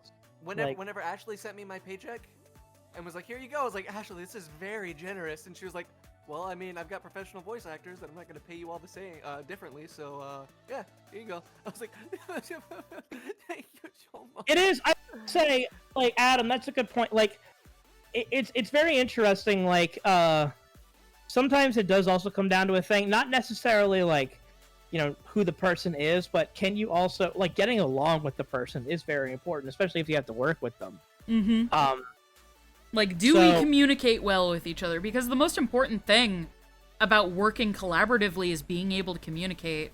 And if you can't communicate with somebody, like, there's, you know, you're gonna be in for a rough ride. My favorite story about casting was, I mean, you guys haven't met this character yet, but since we were talking about Drain, who Michael Zekas voices, I mean, if you went to the con, you know who it is. My favorite story about it in the whole casting is that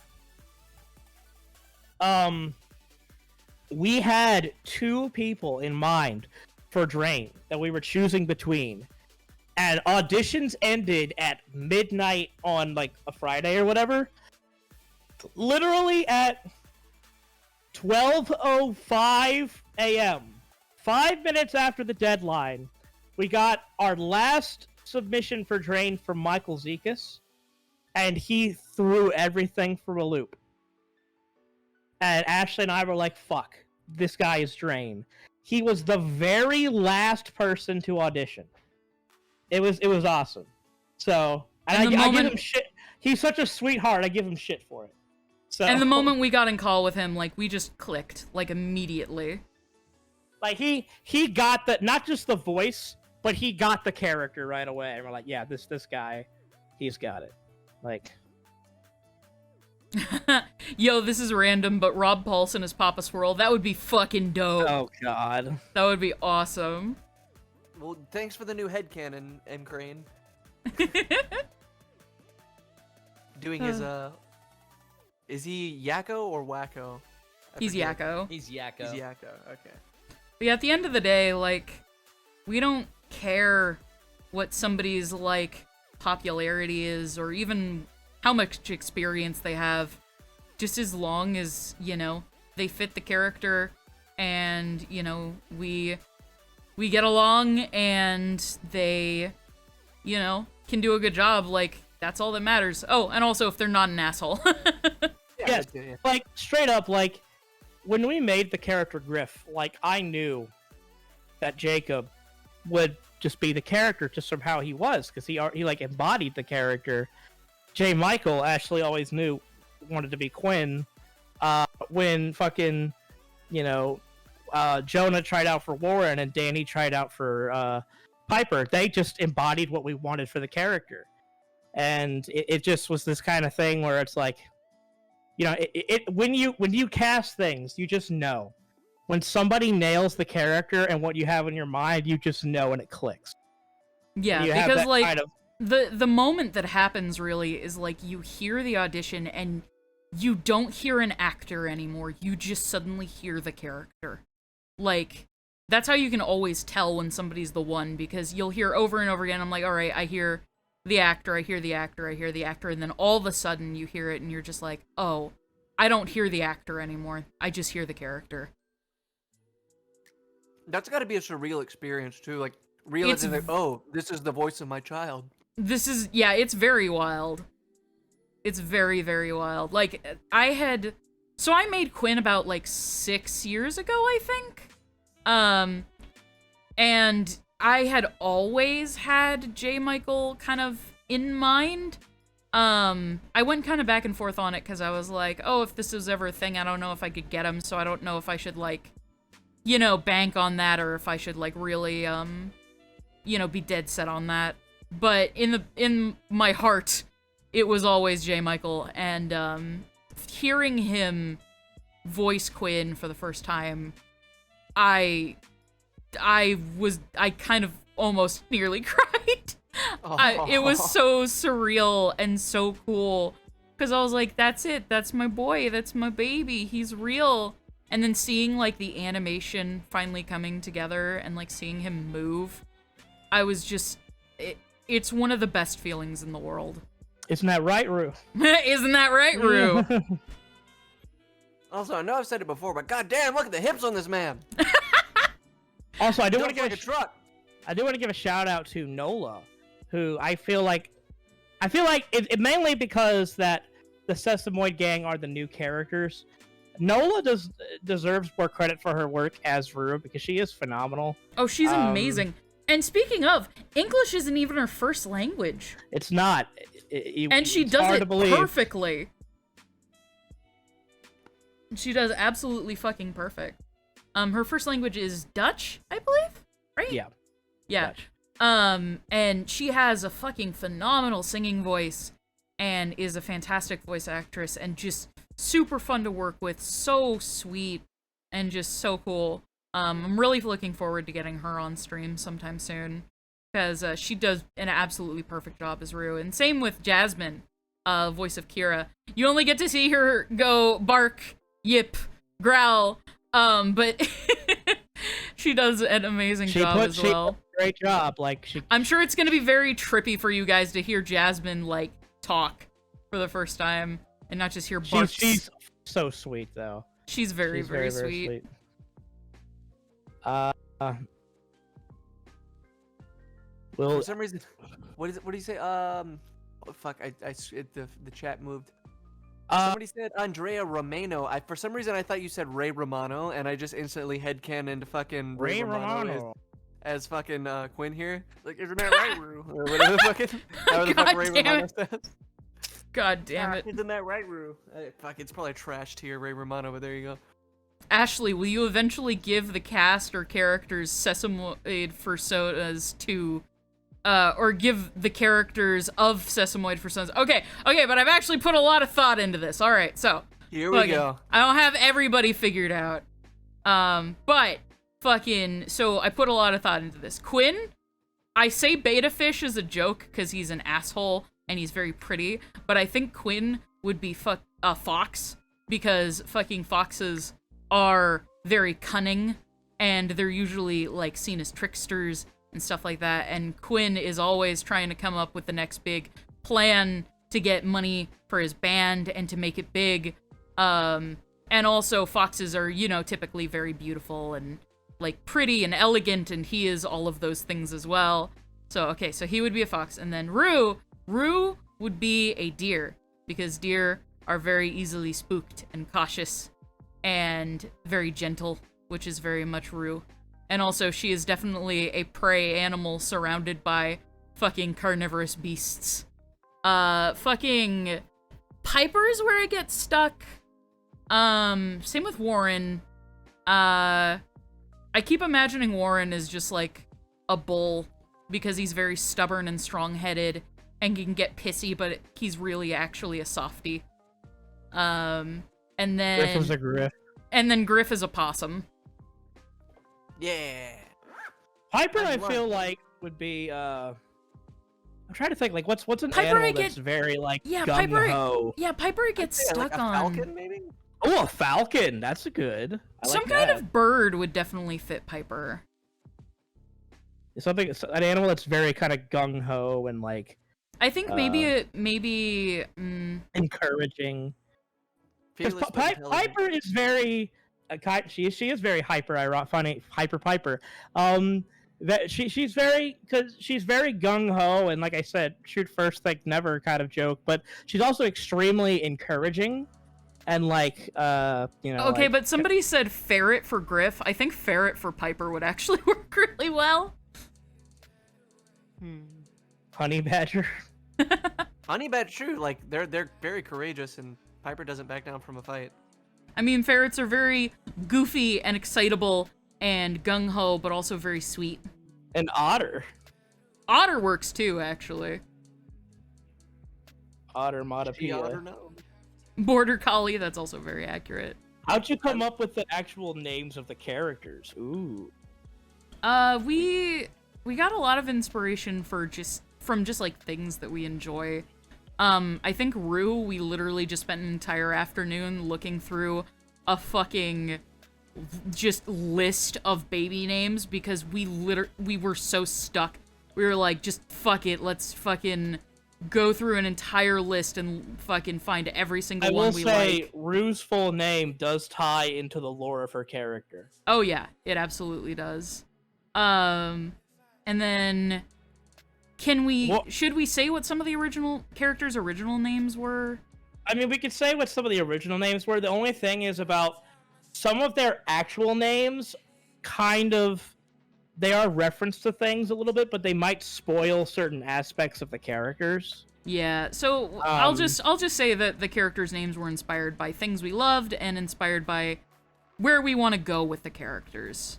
I will say not all of them, but some of them. I will say, coming up with character names, I'm very inspired by music. So there are a few kind of music artist references a bit to the character names.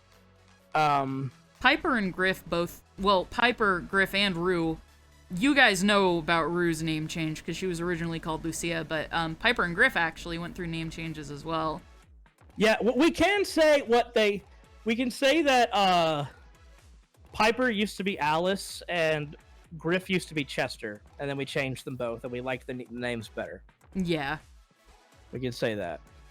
I do kind of miss the name Chester, but I think Griff is better. I think Griff is a lot better. It's a lot Is Griff sharper short for and Griffin? yes, I believe. Okay. Well, usually it is. I don't know. In this universe, For he our knows what Griff, he's doing. Griff might not be short for fucking anything. No, he doesn't even have a last name. That was just the first noise he heard whenever he was able to comprehend things. So that's Griff what he called Griffington. himself. Griff Griffington. The third. The third. Esquire. No, the 7th. Also, God, this stream went on a lot longer than I expected it to. Yeah. I don't know, we just kind of got on some topics and just rolled with it. I had a fucking blast. Yeah, no, this has been super fun. Apologies if people didn't want all the real talk. It's just, I don't know. We just kind of talk about whatever. Fault. You're fine. It's good to have you're gonna- variety. you're They gonna- can't all be kooky. You're gonna scold me as soon as this fucking stream is over. Dave, how dare you? Ah! Adam says Griff Mario. Griff Mario. Mario, and Griff Mario. Luigi Mario. Should we do the fan art feature before we? Yeah, disappear? we'll do that in a minute. Is it just me or does Warren kind of remind me of Jim Harkins from Treasure Planet? We've Jim- gotten that so fucking much. Jim's hairstyle is one of my inspirations. Jim and every fucking Don Bluth man. Because they all have that Also- same fucking haircut. There's also, and you guys may be able to see this from my end, in Warren's character design, there's a little bit of Herbert West from Reanimator in it as well. Yeah, he's kind of like Jim Hawkins meets Herbert West. In Yeah, his character we design. started out with Herbert West, and then we were like, what if he was beefier, though? Yeah. And beefier. And beefier. Und beefier, ja. Make him big, beefy boy. Ja. Alright, but yeah, I'm gonna start gathering up shit for the fan art feature, because I stopped doing cleanup animation a while ago. I had a good time, though. Thank you for having me. Thank you for joining us. You're welcome At back some anytime. point, we will show what Warren, Piper, and Griff's original character sheets look like before they became the characters, and you guys will see and be like, "Holy shit! They went through some changes." Like to No, come I am a big fan of the original Griff, but I'm also a big fan of the new Griff. They're both very, very good. But the original Griff, I liked it so much, I reached out to Dave before I was cast. I was like, I like this boy, Dave. and then we changed it, and you're like, "I don't want to do this anymore." yeah. Like I quit on second thought. Also, Efficient Vash, thank you so much for the bits. Last of my bits, Real Talk rules. If you want to get back at Dave, just send Ed after him. Ed's- Speaking of Ed, not Ed Bosco, but like Ed from Ed, Ed, and Eddie. I think Quinn is just handsome Ed. No, he really is just pretty Ed. Come Eddie. Eddie.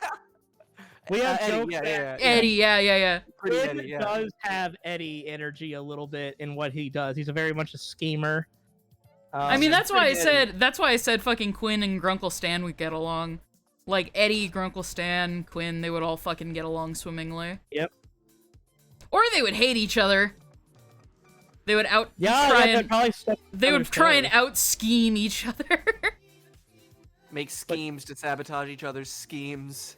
Let's show off this fan art so Papa Jacob can get to his son. No, we must keep Jacob from son longer. He's having separation anxiety. No, it's no bother, really. It's never a bother. Alright, let's pull up fan art. But yes, thank you guys for coming.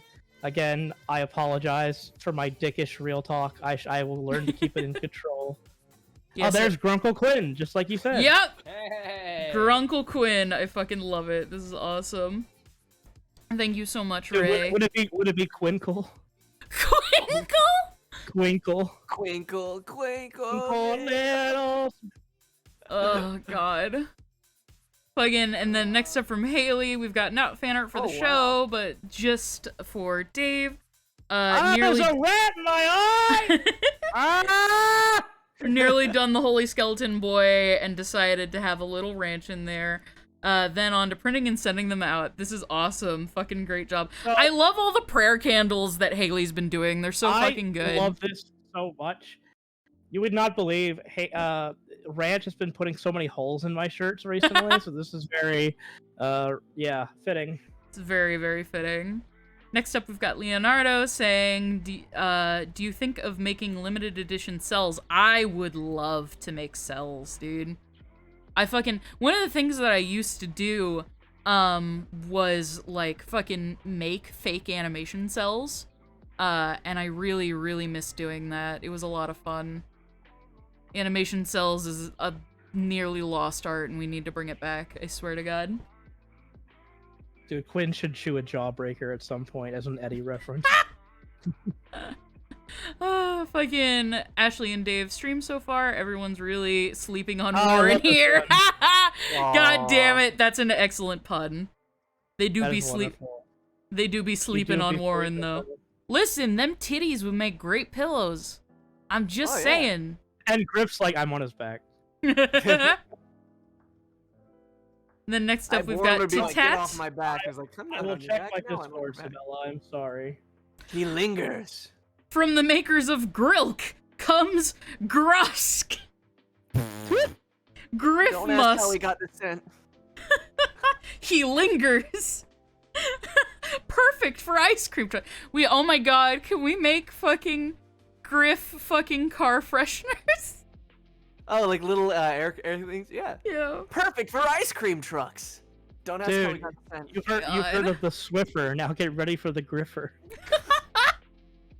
Griff just makes a ton of inventions, but all they are is the name of the item with "gur" at the beginning. Yeah. Things that already exist. Like I he just found something. realized someone pointed out. Doesn't Warren voice the guy from Skate Infinity?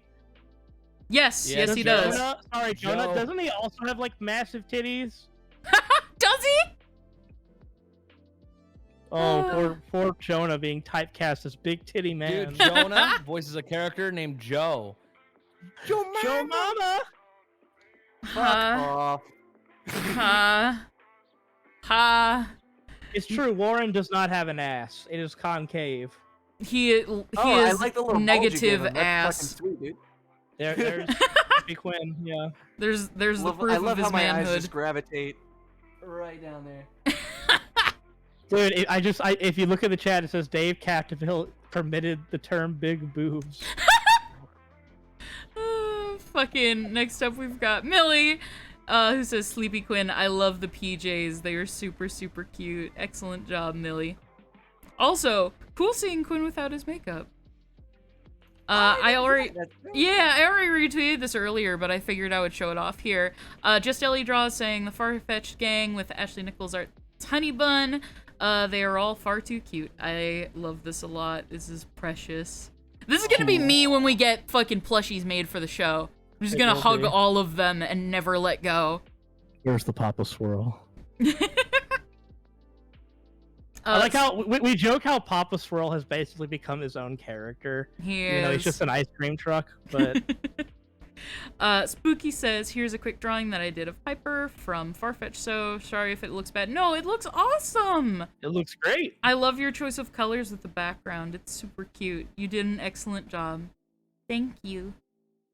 And then next up, we've got JD saying, hey, Ashley, Dave, and Farfetch Show. Here's a quick pencil drawing of JD meeting Kira. That's very sweet. I love it. Aww. I hope Kira doesn't set you on fire and eat you. If she does, I apologize. You can message my lawyers at do-not-reply@farfetch.show. That's our business account. Billy Bloodborne says, this is very half-assed, but here's some duels of Kira with my Sona's leg. Bald Ashley. This is also my very first attempt at drawing Quinn. I hope you enjoy. I love the Ashley. single tear coming out of my eye while I'm just sitting there smiling like, this is fine. Dude, we This gotta is shave your okay. head now. No, what if we, no, what if we Dude, didn't? what if we made that a fucking like Kickstarter goal? No, Anyway, so Farfetched is over. Thank you, everyone, for your Dude, you guys don't support. understand. I have set like the commitment I have had to raise money to make this show. I said I will eat like dog food on stream, even though I couldn't even stomach rat food. I will commit it. Would you like to see Dave Vom donate to our show? Yeah, there you go. But no, this is awesome. And you did an excellent job drawing Quinn for your first time. He's not an easy character to draw. So, like, fucking great job, dude. Donate so Dave can get dysentery. The boy! Farfetch Show. Aww. Real king shit. Go off group. Hell yeah. It's fucking adorable. Fuck fucking gendered that. clothing. I love that. That's adorable. Clothing has no gender. Wear whatever the fuck you want. Hell yeah, Griff. Fuck yeah. Have a wrestling match between David and Michael and put it behind a paywall. That would be good. Fucking next up, we've got the one and only Capri Sun in a microwave, saying he has done it and proceeds to do it. Good lord. I love this. Here I will. Meanwhile, in Walmart, oh my god. That's fantastic. You guys know they got ice cream in here? Hey, Quinn, I think you need a drumstick, right? That'd be. Oh, you Stop. fucker! You fucking beat me to it. I was just about to say it. Like, hey, Quinn, I found some drumsticks for you, buddy. They're just in here. That's a joke we have to. Oh my god, we have an ice cream truck, and we have to do that joke at some point. Where are Where my he's drumsticks? like, Griff, where are my drumsticks? Here you go, buddy. And it's just a fucking cone. Like, Fucking And then Quinn just says, "I despise you." Quinn angrily throws it out the ice cream truck window, and a child who's been patiently waiting outside thinking they're getting ice cream just gets fucking punted in the face. we do have a thing where, guys, so the sign on the ice cream truck says "Stop for kids," but they've put "Don't" on top of it. Kids will chase Papa Swirl thinking that they're gonna sell stuff. So that happens. I can't wait to run over children with the ice cream truck. No! Is that gonna be an ongoing joke, like things falling off of the truck and hitting kids? We're not gonna kill kids! Hey, can we mod a vehicle in Grand Theft Auto 5 to be Papa Swirl? Oh Yes! my fucking It just, god! dude, people have pointed out it's just fucking twisted metal. We already have the 3D model. We could put it into whatever the fuck we want. Dude, put the 3D model of Papa Swirl into Grand Patreon Theft Auto tier. 5. Patreon tier. If anybody knows how to mod GTA, DM me. But last but not least, we've got Michelle, aka Shelly Kitten, saying decided to do something cute with Kira. Just so you know, I really appreciate all of you, and I hope I didn't come across as weird. Oh no, you're totally fine! This is super cute. Yeah, if Kira got a hold of a honey bun plushie, it would be in more pieces than that. But this is super cute, and I love it a lot. Thank you. And yeah, that will wrap up the stream for this time. I hope. Oh, I hope. hold on, Ashley. Oh, did we Hold get another on. one? A last minute one? We got one. Oh my god! This comes from Pop Punk Game Time, who did the logo animation last time. Uh-huh. Look at Oh this. god! Holy fucking shit! That's terrifying! Jesus Christ! That's perfect. Pop Punk Game Time, you have outdone yourself, my friend. That is beautiful. That's Oh my fucking God. horrifying. Excellent work. I'm so happy right now. But yeah, I just wanted to say, like, I'm sorry that it's been a little while since our last stream. I hope the length of this stream made up for it, and I hope you guys all had fun. And yeah, we will be back again soon. We appreciate all of you guys, and thank you so much to everybody who supported, and thank you everybody for just even being here. Literally anything, even just watching these streams, goes and supports this show and supports our amazing crew and helps us not just make a show but put food on the table. So we really appreciate it, and you guys are fucking awesome. And we all love you each individually, and we think of you as more than friends than Our individual parasocial relationships with each of you are bound. Woo! But no, but for real, we really appreciate all the support, guys. You We're guys very are glad you all enjoyed fucking this. absolutely amazing. Thank you for supporting You're the all show. We beautiful. can't wait to show you more. And remember, on the 1st of August, we're going to be making our first big Patreon update about the show. We're going to be showing off a lot of concept art as well as a clip from the show, so you'll finally get to hear how all the characters sound. So there's going to be a lot of updates. Just for seeing updates, that is the $1 tier. So we care about our fans. We know not everybody has a lot of money. You don't have to break the bank to support the show and get updates. So check out my Patreon, patreon.com/Ashley Nichols Art, if you would like to see that. And yeah, I will see you all next time. Bye, guys.